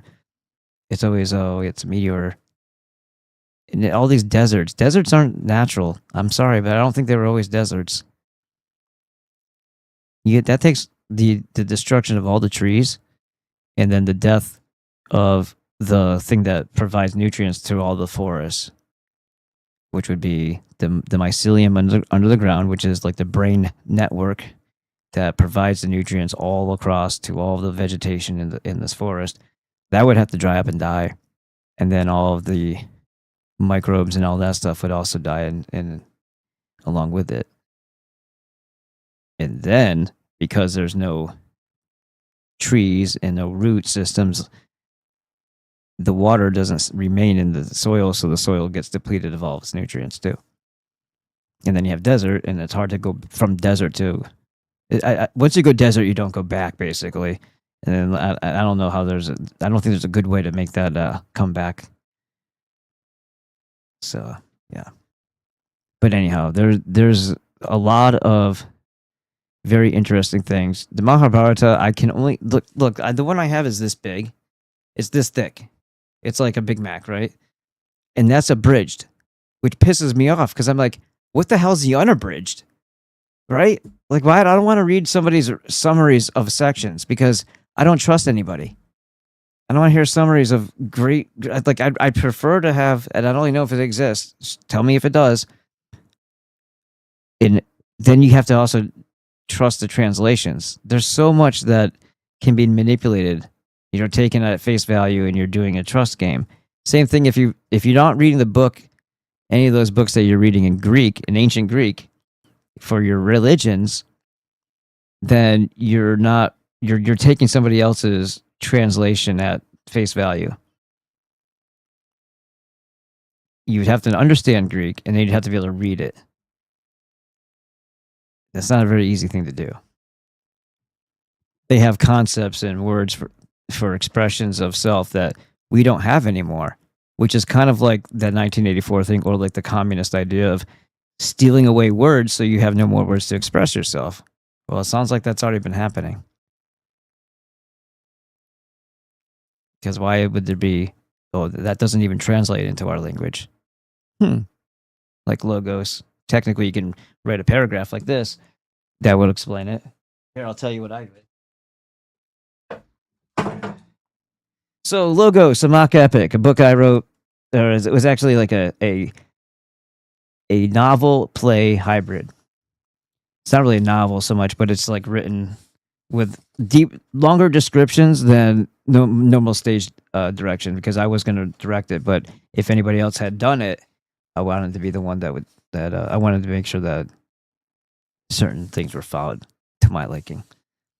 Logos, this is coming from actually my philosophy book in college. A complex Greek word associated with the philosopher Heraclitus.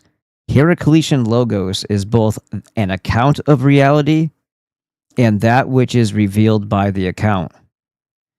The logos is the fundamental reason for things being as they are. It is the fundamental principle of the world. And that's from Douglas J. Socio. But other people will just say, it's the word. Is that all it is? They aren't about keeping you safe. They're about powering a surveillance state that reports back to Greater Israel, the Talmudic superstate that Americans are paying for right now in blood. Talmud superstate. Yeah. Yeah. But see, this is the funny thing too, because they're never, ever, ever, ever direct with you. They're never going to just take off their facade, mask, whatever, and just start carrying out that very thing that you would associate with Israel or the Jews or whatever. They're not, because that's literally what operates this whole entire country. They're going to still, because they're not direct with anything. They don't fly straight. They don't shoot straight. They would rather have something that they created from the outside come in and merge, as if that's not already a thing, as if that's not already controlling our government, as if that particular quote unquote government didn't even didn't create that thing that's coming over. So, and then it'll be represented as it is foreign. Yeah, I got it. It is hostile. Yeah. And it is representative in a personified in a fraudulent country of terrorism and child murder. But that's the same. That's the same thing as here. It's just they handle things a little differently, because just like the Fabian Society, this is how the schizophrenia thing works too. The Fabian Society, sheep's clothing, wolf in sheep's clothing. Let's have a look.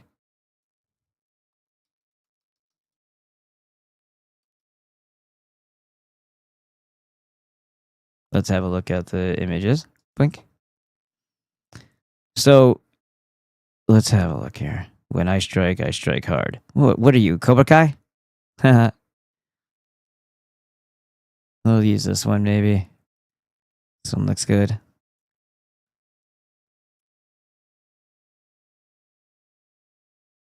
All right, so this is the banking cult. This is the Bank of England. This is the Federal Reserve. This is all the corporations. And this is, of course, controlled and run by either the Jews or those who pretend to be Jews, whatever you want to call it.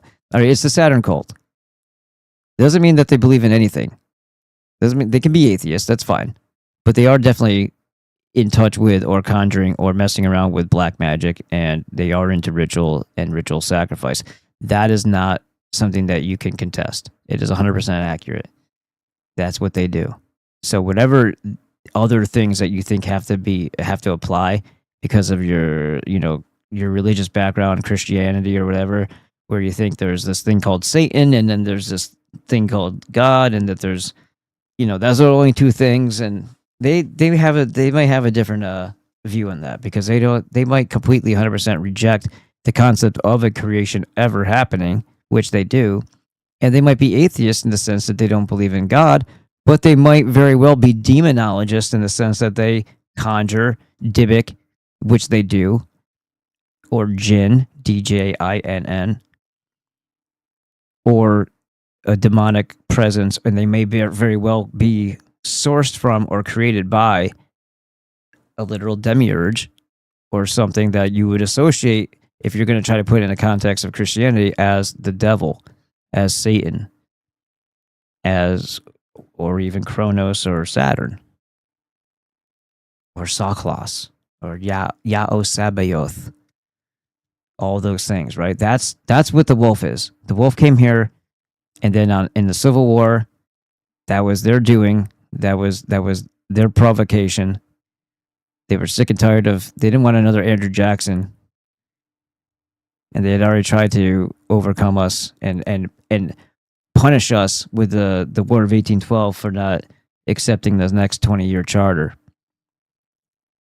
And when they didn't accomplish their goal, and when Andrew Jackson got in there and went and killed the bank and paid off the national debt and tried to have him killed 3 times, enough was enough, and they went to work. Okay, we can't play the long game. We can't invade from a distance. It's too great a distance. There's not a lot of foothold. It's not going to work for us, even with all the intrigue and paying off or arming the natives. That's not going to work. Even if so what they do instead? They made us fight each other. It's a little bit more convenient. There's no travel. There's no ocean to cross. And when they accomplish their goal of killing Goy, no matter who is killed in battle. So they're killing Goy north and south. Win-win. What a delight for these demons. And after the Civil War, nothing was ever told about to the people, even though the Constitution was suspended, suspension of habeas corpus, no congressional act ever reinstated it. And again, just because that didn't happen doesn't mean they couldn't have just acted accordingly, but they didn't. If they just acted accordingly as if the Bill of Rights and the Constitution was still in effect, well, then they don't really need to have an act. They don't need to have it, because that's more Jew, what do you call it, contract shit, right? It's more procedural than it's formalities. So they didn't, though. That's the problem. They didn't. So what ends up happening? What happens when you're crypto? What happens when you trade on the reputation of something else? What happens when you're a parasite operating the thing that everyone sees on the surface? This is America. It looks a certain way. We expect it to act a certain way. And after the Civil War, this was a dead heap of flesh. This is our constitutional republic. This is our Bill of Rights. This is America. But they're not going to discard the carcass, because then they would have to reveal themselves underneath. And that would cause greater uprising and turmoil when they figure out what the Civil War was actually about and who actually controls them now. And that it was all banking. And I bet you there were people back then that got that understood that quite well, because there was a lot of massacres of people that they did for no good reason, in my opinion. And the Bolshevik tactics that they used out in the South, we were the first Bolshevik fucking revolution, really. The brutality that the soldiers doled out to women and children and farms. Farms again, they hate farms. So here's our constitutional republic. This is us. They are going to trade on our reputation, and they're going to they're not going to stir the pot. They're not going to excite anyone else into rebellion. They're simply going to slowly, over time, because they are now manipulating this. They're going to let everybody believe that the constitutional republic is still ongoing, that people still have all the rights, and they're still going to blah blah blah through their their court proceedings and everything else. But things will start to change, and it'll be counter to what a constitutional republic is supposed to be. But it's okay because they already destroyed consent of the governed. They already forced everybody into a union, so there's no longer this ability to say, okay, this has been corrupted. You're going against the people's rights. You're going against the agreement. We're seceding because you're so corrupt. Well, the punishment was unification, central government with central bank, and that would come soon. By 1871, remember, 1865, they were still having a grand old time with the Reconstruction for 8 to 12 years, occupying the South, brutalizing them, creating the first DEI situation, putting people who were illiterate in judges' chairs, causing great chaos. Rape was abundant, and then when people responded to it and started hanging people, they called them racists. Over time, they look back at it now, they say, oh, those people were racist. Look at what they did to those black people. Yeah, killers and rapists that they hung. I came across a story, I think it's in my feed right now. They're talking about the outrage of it. It was like a 13-year-old girl that 3 black dudes raped and killed. And so they got hung. And they're like, oh, look at the racism. Well, that's the same thing that they say when one of theirs rapes and kills was she 13? Was she 6? I don't know. How old was Mary Fagan? You can't hold them accountable for their actions simply because of what they are, not what they did. It doesn't matter what they did because what they are is this thing that is too sacred for you, peasant, to ever judge, no matter how wickedly evil. So as they carry this carcass around and they incorporate, that should have been enough to reveal this thing, but they did it secretly, and they did it under the reputation of this. And people were unaware. And maybe some were, and maybe that's why there was asylums. Because they were eliminating the people who would remember and know what the fuck was going on. I don't know what happened in the period of all that weirdness where all the beautiful buildings were lied about their construction and where they came from and the immensity of them. Something weird happened in our country, and it was basically already reset once. But this is how they go about things. This is the Jews. This is the cult. This is America. Everybody sees this. Everybody is living in this fur thinking that this is what they're on top of. But what's underneath it, what actually controls it, what actually manipulates every one of its moves, and sometimes it'll align with this thing because it's a persona. Every once in a while, it has to behave like it to keep people believing in it. So court cases, regardless, every once in a while, they'll follow the rule of law according to constitutional rights. That keeps you in the game. That keeps you in the ether. That keeps you engaged and invested in this. But let's read this real quick, and I'll explain what the connection is here. If we get caught, well, they just replace us with persons of the same cloth. So it doesn't matter what we do. America is a golden calf, and we will suck it dry, chop it up, and sell it off piece by piece until there is nothing left but the world's biggest welfare state. Thank you, FDR, one of their guys. Not saying he was a Jew. I'm saying he was a Masonic brother, fellow traveler, and he was inserted in his role to carry out exactly what he did. Welfare state that we will create and control. Why? Because it's God's will. That means Satan.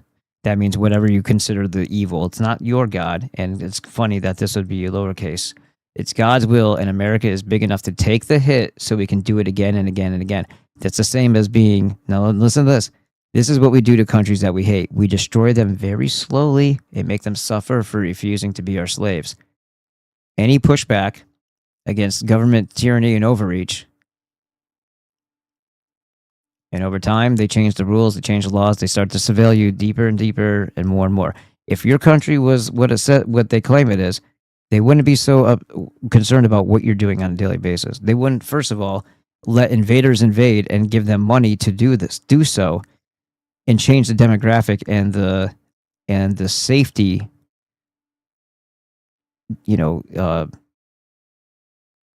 endanger people for no good reason other than to weaken it. They wouldn't be surveilling the people. They would be controlling the perimeter. They'd be watching for invaders. Our leadership is this wolf because it wants to devour the people that are trapped within its walls. And trust me, there will be no escape from this once everything's active. You won't be able to go to Mexico. You won't be able to go anywhere. You might not even be able to go state to state or town to town, depending on how they lock us down. But in the meantime, this wolf here, you know how it says slowly, right? Over time, changing things. It's looking less and less like this. Meanwhile, they have moments where they want to excite and accentuate national pride. And then they'll have a war or a unifying event like a 9/11 where everybody is told and is like a big ass magic spell. First the shock, and then whatever somebody's telling you, the answers were accepted too quickly, too freely, too openly. Why? This wolf attacked its own territory. Not its own, but you know what I mean. Within its borders, within its territory. And it spun a tail while riding and holding this above it. And we all thought, let's go get him. Meanwhile, it was the wolf. This thing is of ill effect. This is just a rotting carcass right now.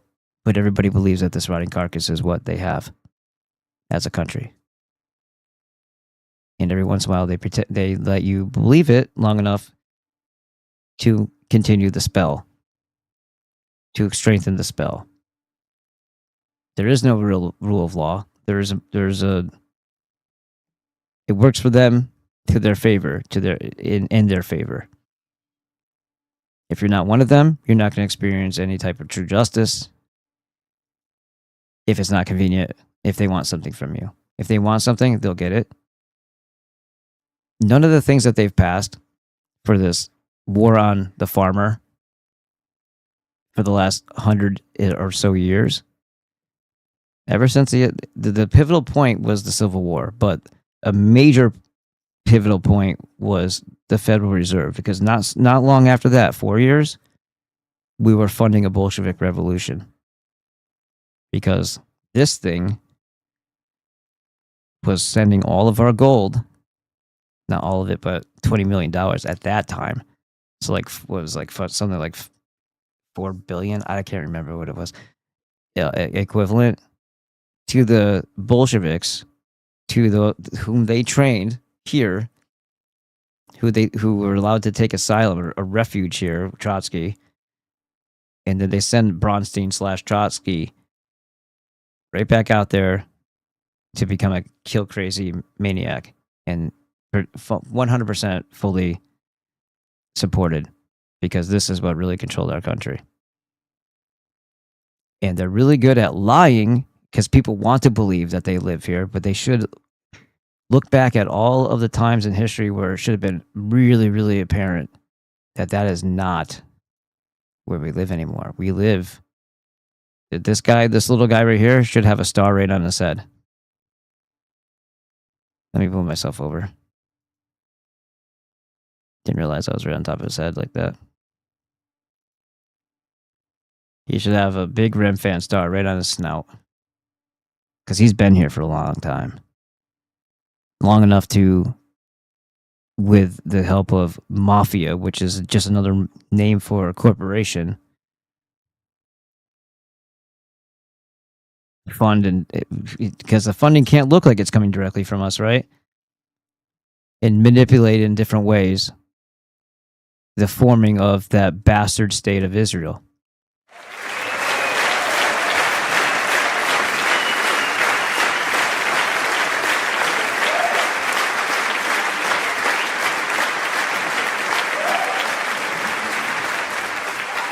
So to call it a, what did he say? Your local data center is an Israeli surveillance center.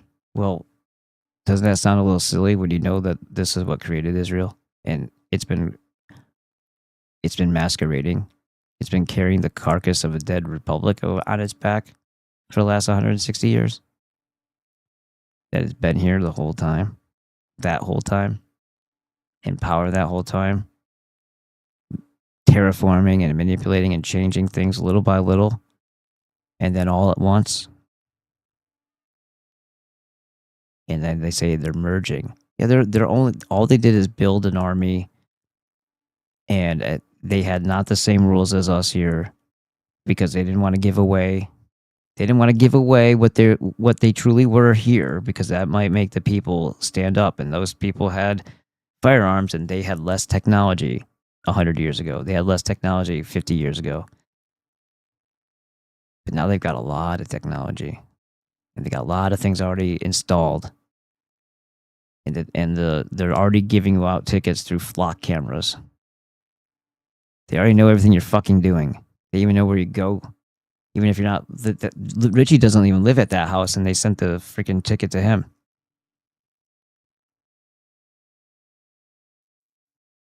This is where we're at right now. This thing is about to drop this because it doesn't need it anymore. The carcass is about to fall. And this whole idea of a merger is just their way of still being deceptive as they show their true colors more and more. Why do you think there's so many joint relations between Israel and America? Why do you think there's so many, times where the IDF is either trained by us, or the IDF trains our feds, or our local law enforcement, or ADL does? It's because these are all institutions that hide the fact that they're the true power, that they represent the tribe that is the true power here. Their banking cult. So this is fucked, right? I don't like this. It's something needs to, and I love wolves, don't get me wrong.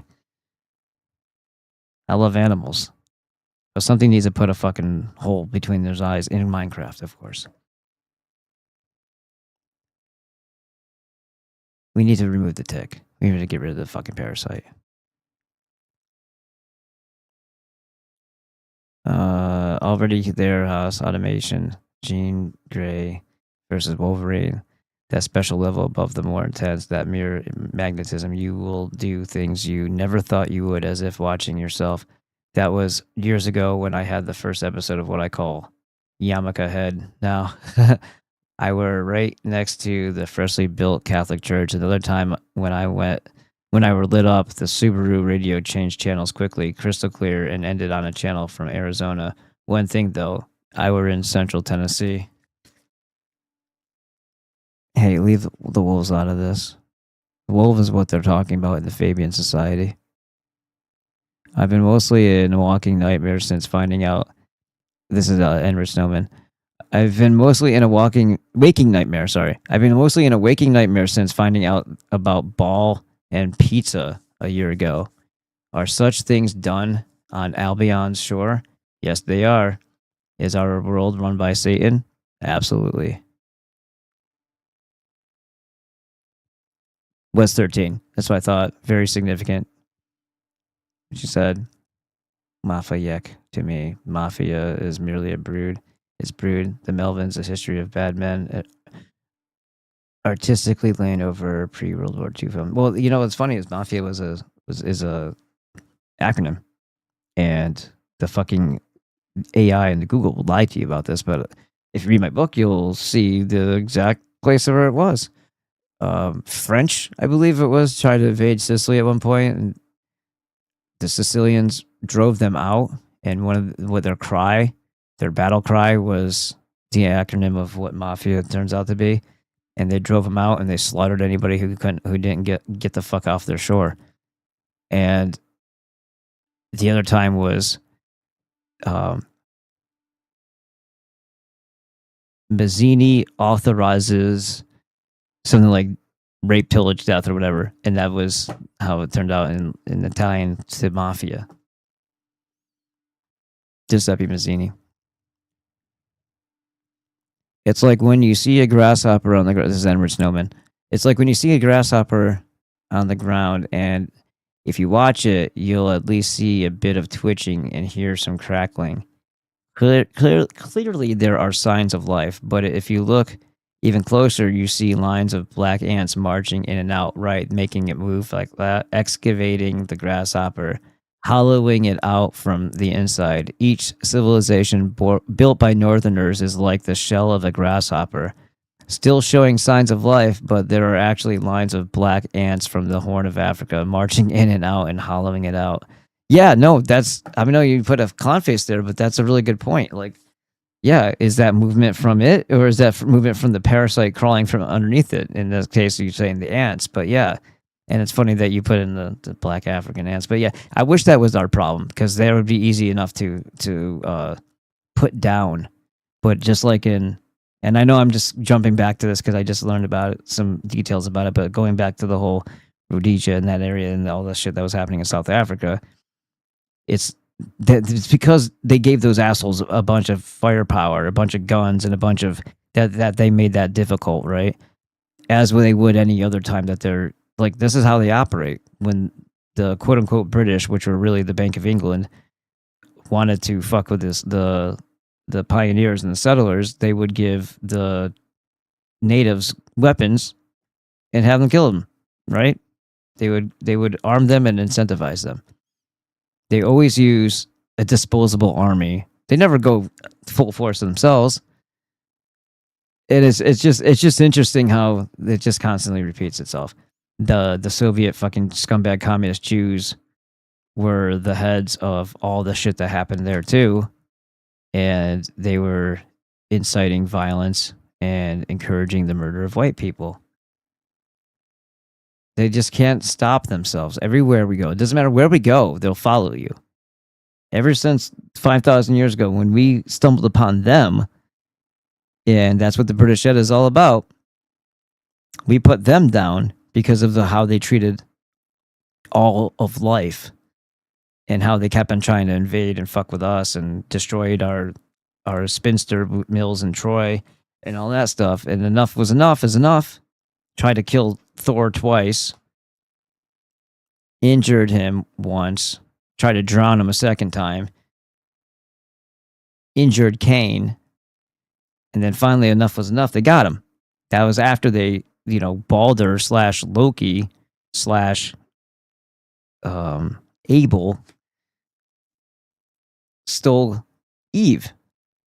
And this is the raping of Europa. Literally raped her. And this is how and then these Jews scumbags in Greece changed that into Zeus stealing the raping of Europa. Well, Zeus is fucking Thor.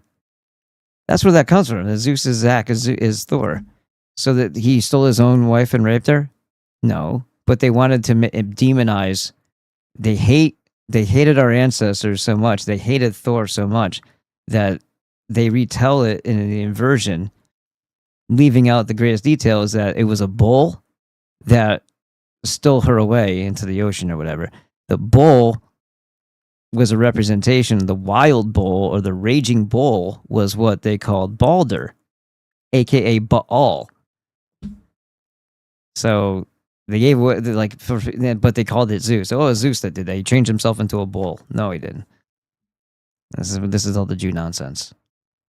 And then, of course, Prometheus, who was more the personification of the actual Thor, that's who they torture as a punishment to the messing with the gods. The gods are just, anytime you mess with the cult and their demonology and their demons, like, I don't know, feeding people when they're trying to starve them, that's punishable by death. If you try to feed people when they're trying to starve them, that's punishable by death. Look at what's going on with the freaking flotillas. Nothing's changed. Nothing's changed. The Red Sea story is a metaphor for letting the Edomites in. I don't care about any of that stuff in the Bible. I'm sorry, especially on the Old Testament.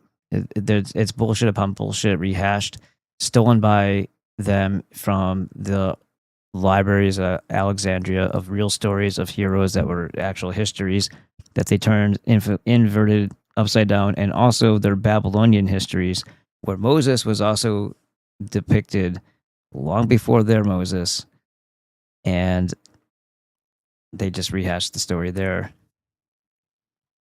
It wasn't named Moses, but it's the same story about the flood and all this other shit.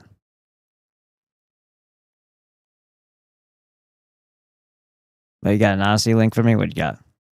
Let's see. James Trafficant? Yeah, he's cool. Trafficante. Want to hurt you on your I think they spelled it wrong.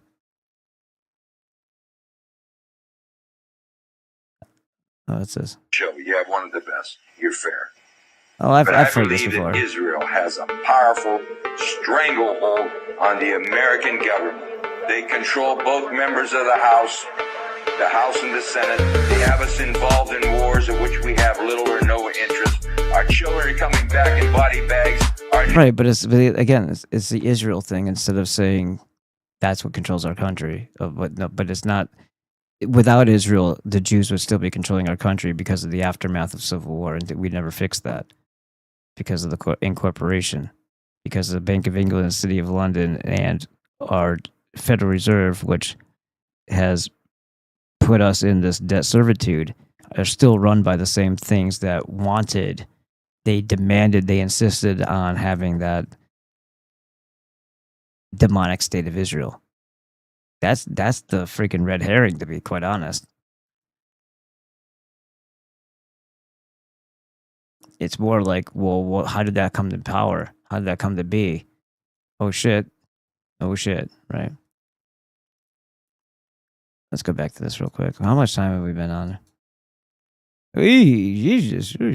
I didn't get through too much, did I? In treasure. The government just admitted this morning more Americans have been wounded, likely more killed in the Middle East as this war for Israel drags on. And if you don't like this data center overhaul, if you don't like this merger with Israel, then the Department of Homeland Security, the FBI, the Department of Defense, they will flag your Palantir profile. They will label you a national security threat, and they will share that information with their foreign friends. This isn't a conspiracy theory. This is congressional legislation, active congressional legislation. Right, and that's the way they can deflect, and so that they're not doing something as evil and harmful to their own people. They just have to provide that information to demons who hate all Americans in the first place, and tell them, show them what you've posted or whatever, put them on the watch. Now they're the ones demanding that Palantir put you on a threat, not just threat assessment, but on a target list.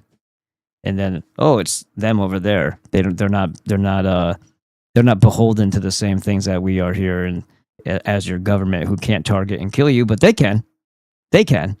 So we'll just give them all the information. Now that's the merger. We gotta share everything. So here's all their metadata. What would you like to do with this guy?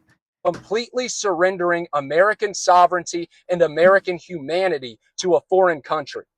All right, so there's been a lot of talk over the past 24 to... What the fuck? Get out of here. Burnaby Man, which is near Vancouver, I believe. Fitsum Wodi Zewdu smeared feces on a 17-year-old girl's face near a SkyTrain station. He will not have to pay any fines because the judge ruled he would face undue hardship since he hasn't worked in years. Sorry about the E. coli. Yeah. But he doesn't have any money, so he can't really pay a fine. He's in a tough spot. And this guy has a history of grabbing women's asses, accosting them. A man with a lengthy criminal history and a willingness to target women has been sentenced for what a BC judge describes as a random and vile assault on a teen girl. I have a little problem with the word random. I get who random is referring to. It's random to the girl. To the girl who had nothing, she was just at the wrong place at the wrong time with the wrong government who let in the wrong migrants. But a guy like that was gonna do it to someone. It's not exactly random for a serial groper, accoster, poop smearer guy. Right? There's going to be a random poop attack. Who's going to do it? Like the businessman, the bus driver, this guy, Richard Rappaport? All right. Who hasn't held a job in 2 years. We'll go, all right, you. Burnaby. Mm. 8-inch ceremonial blade used to murder Henry Nowak while Brits are banned from self-defense. What's all that? Is that hair? What's all that hair from? That's gross. Look at the size of that fucking thing. And it's a fixed blade, obviously. They're allowed to carry that, but nobody's allowed to carry a fucking pocket knife in Europe. But as long as you pretend to be a Sikh, then you can carry that. Well, guess what I would call myself then? Seek and you shall find. British people aren't even allowed to carry pepper spray for self-defense. That's an SE, buddy. But certain communities are free to stroll around with foot-long knives and machetes. Completely absurd. Two-tier Britain in one photo. Law-abiding natives disarmed while the imported enrichments get to carry whatever they want. This insanity has to end. Well, do it. Let's go. Let's fucking go. Bet you didn't know about this about Florida. If you've never heard of Florida's free kill law, chances are the people you know have never heard of it either. I learned about it when I was sucked into a reality I didn't even know existed a few years ago. It's a reality I never asked to become a part of. It's a nightmare you cannot wake up from. My daughter was rear-ended at a red light. She was rushed to the closest hospital where she was the victim of confirmed reckless medical negligence and neglect. I paid for a private autopsy that forced the medical examiner to change the cause of... Oh yeah, by the way. So here we go. Again, if I'm not trying to I don't want to sugarcoat this anymore. This is what they do. This is what you should do. Click. Become a member. Stay the fuck away from these people. Protect yourselves, protect the ones you love. Get on the essential nutrients. Stay away from these fucking demons. Everything that you think you know about health and you don't need them. You're not dependent upon them. They're magicians, yes. They're pharmakia, yes. Sorcerers, sure. Why not? Do they have expensive equipment in their offices and in their hospitals? Yeah, great. They're better to kill you with, my dear. So why the fuck? Why? Don't if you feel like and you think that you're actually really sick, like you have something like maybe cancer, the last place you want to show up is there. Because the moment they diagnose you with that, they own you. They own your decisions. And if it's your child, they own the child. Because of this incorporation, they can just take them. Because you technically don't have any property, and they aren't yours either. So don't let that happen to your family. I've seen it happen to too many people. Dr. Glidden just talked about it today. The hospitals came in with CPS and stole a girl, from her family. She's already obviously sick, and now they're going to poison her to death. And her family can't do anything about it. There's no place for them to go.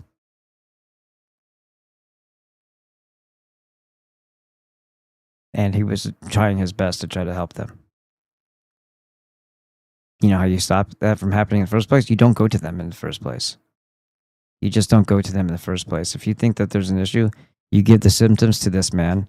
This man will help you through it. Okay? Please?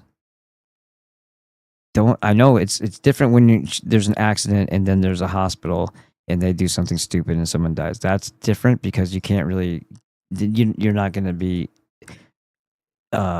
in charge of who goes where when there's an accident and people show up on the scene. I understand that, but for everything else, and I would if I were the family, I would never let them take you anywhere either, unless it's for surgery and you're bleeding out or something. Otherwise, I would stay the fuck away from them at all costs. They've killed my family members multiple times. Negligence every time. I don't know what the fuck's wrong with my mother, why she didn't sue when it happened to my grandmother. I think she's cutting a fucking little. She's a little bit detached from reality. I think I don't know what the fuck her problem is, but I would have done it. I would have sued this fucking shit out of these people for what they did to her. Right there. That's why I'm so adamant about this topic in the first place. Because I've seen what they did to my family members multiple times, different ones. My aunt, my grandmother, my little brother at 2 months old. They're all gone. All of them. A lot more than that, though. A lot more than just the 3 I mentioned. I just have to watch and observe and see it happen. My cousin Jessica. We need to break this cycle. Because this is the murder mill that they continue to go on and on with, the genocidal eugenics program, that even doctors, they must not be the smartest people in the world. I know they say, oh, they're brilliant, they're smarter than you because they're No, I don't agree. Intelligent people have common sense. Intelligent people have deep comprehension, and they would have already figured out that what they practice is bullshit.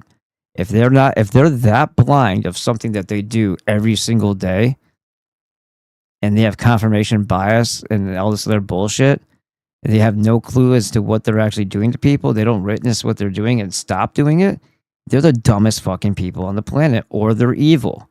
It's one of the two. They're either the dumbest people on the planet, or they're evil. Take your pick.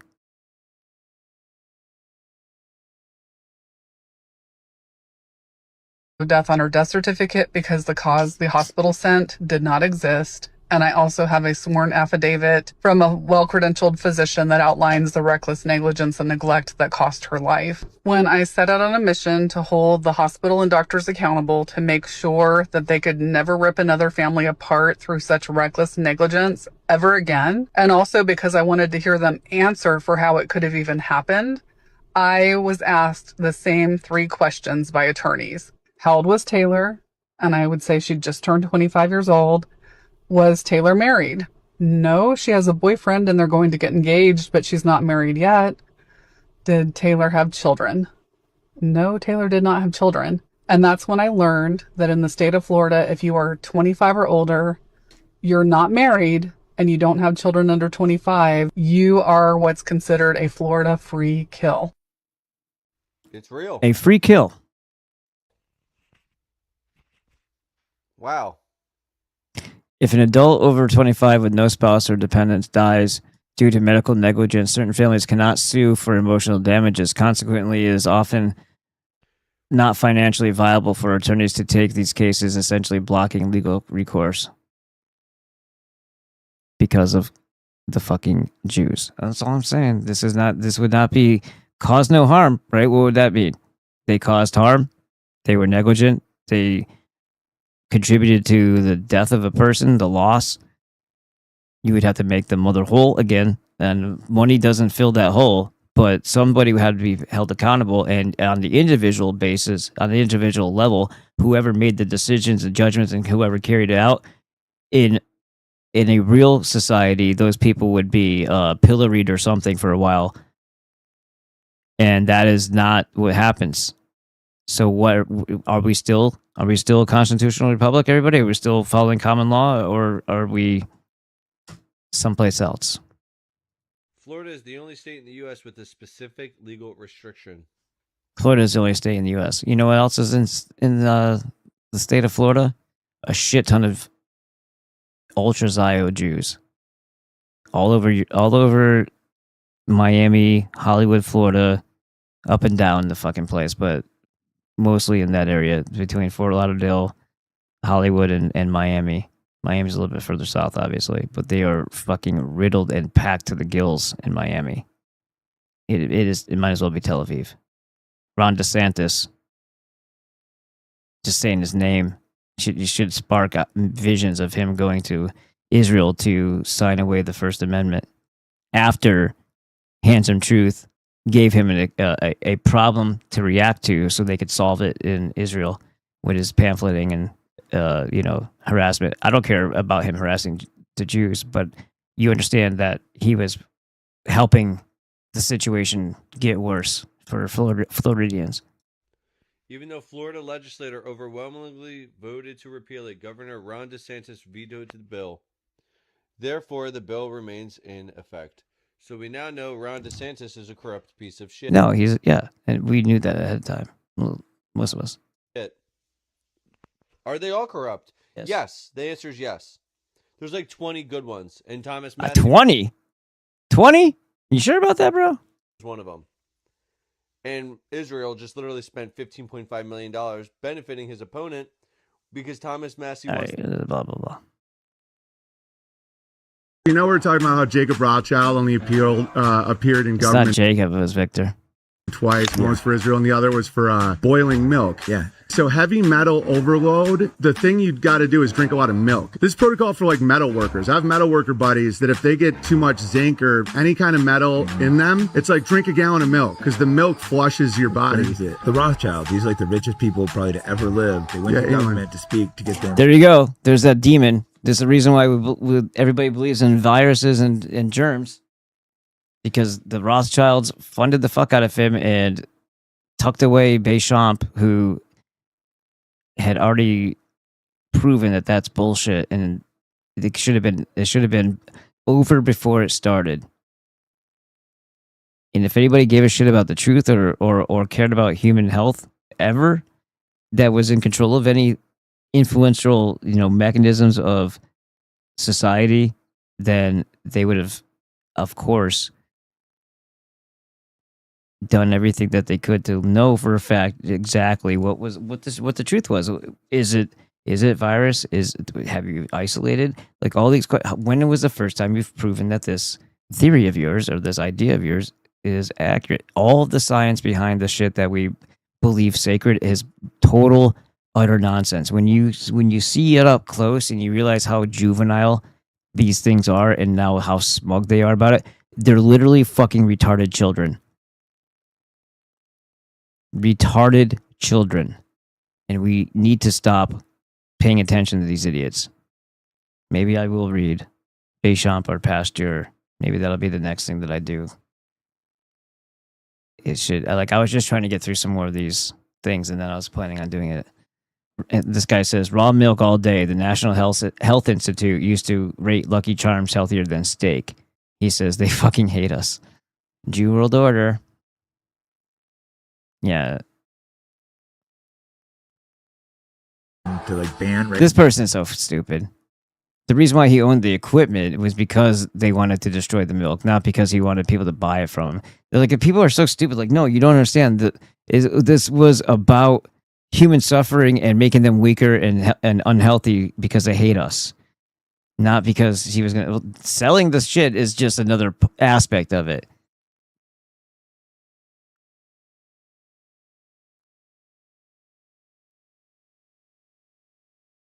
Regular milk. Like, yeah, they care about your health. Sure, people. No, the Rothschilds want to make crazy. sure you're eating good pasteurized milk because they really care about your health. Imagine believing that. The people that probably believe the Rothschilds care about their health. It's unbelievable. That's like, oh yeah, they just want the best for you. They just really want you to live a fulfilling life. Yeah, right? That's why Jeffrey Epstein's just trying to be good for the Rothschilds. You know, we're talking about how Jacob... Yeah. Jake Shields is not really, like, he just repeated himself like 3 or 4 times. It's just a sign of lack of intellect. That's all I'm saying. The Jews were behind the invention and creation of these COVID vaccines. Thanks. That's all I need to hear. You're a demon. Okay, cool. Moving on. All right. So we're gonna call it because it's late, and I gotta make something happen over on that elliptical in my living room. All right, guys. Do me a favor. Support the show by following, and sharing it, or some shit, or becoming a Patreon member. You know how you can do that? I'll tell you all about it. Oops, that's one I wanted to watch. Right. No, I took it off. No, it's right there. To join the Patreon, use this link. Bam! And then you become a Patreon member for 3, 5, or 10. That'd be awesome. Or not. I don't care. But if you are on Rumble, I would highly discourage you from Amish Zaku. Amish Gamer is almost a thing. That was one of my thoughts. I told you guys, I ran that idea by you. To call myself the Amish Gamer because they can't play video games because they don't use electricity. So it'd be, you know. Oh, hold on. It would have been. There we go. Yeah, do the Patreon or don't do the Rumble rants because I just, we've discovered that they take 50%. So that's you're basically paying them. At that point, how do I get rid of it? Oh, I got to click it again. All right. So yeah, the Patreon would be better. PayPal, yeah, Oh, and here's the 90 essential nutrients. So the Azure Standard link, or you can go right to my site. One way or the other, they're going to get you. Okay, AzureStandard.com. Shop brand Azure Well 2326, right? That's the link that you'll find. And this is what's awesome about. See, here's Leave Big Pharma Behind with Dr. Glidden, which you're also going to become a member of. If you're going to do, you know what? If you had a choice between the Patreon or Dr. Glidden's membership, be Dr. Glidden's new patron instead. Join his annual or monthly. You're going to pay less in the annual. Use the code do this. Why? Because then you're going to be able to have access to a bunch of information that you're going to find invaluable over time and when things arise. And between that and these 90 essential nutrients, you'll be staying the fuck away from the medical demons, as provided you get your food in order too, as far as not eating the shitty foods. But you'll find out all about the 12 bad foods when you sign up, when you watch all of those medical myth busting is what it used to be called. So I'll show you right here. So it's medical insight right now, but the first thing it says is medical myth busting right there. And he told you today to watch all of these. And then the other thing too is these health recovery protocols, most of these, like chronic fatigue, boom. Bet you there's a video on that. It's a 51-minute one. See what I'm saying? I just heard my daughter go, so I gotta get out of here.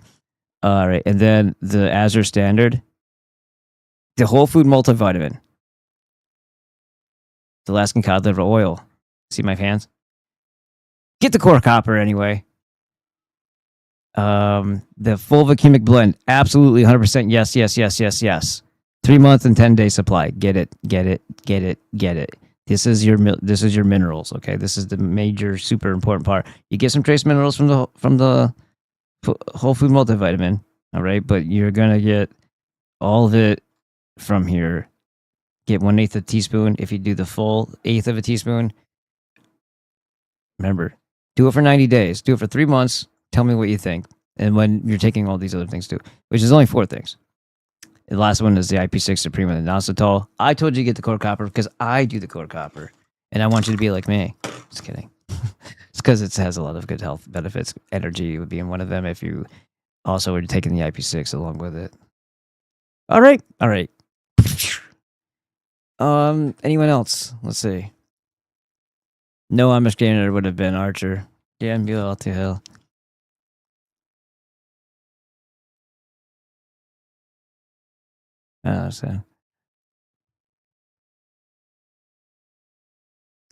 Florida, New York, and California have the most Jews. Yeah, but I'm talking about Miami specifically is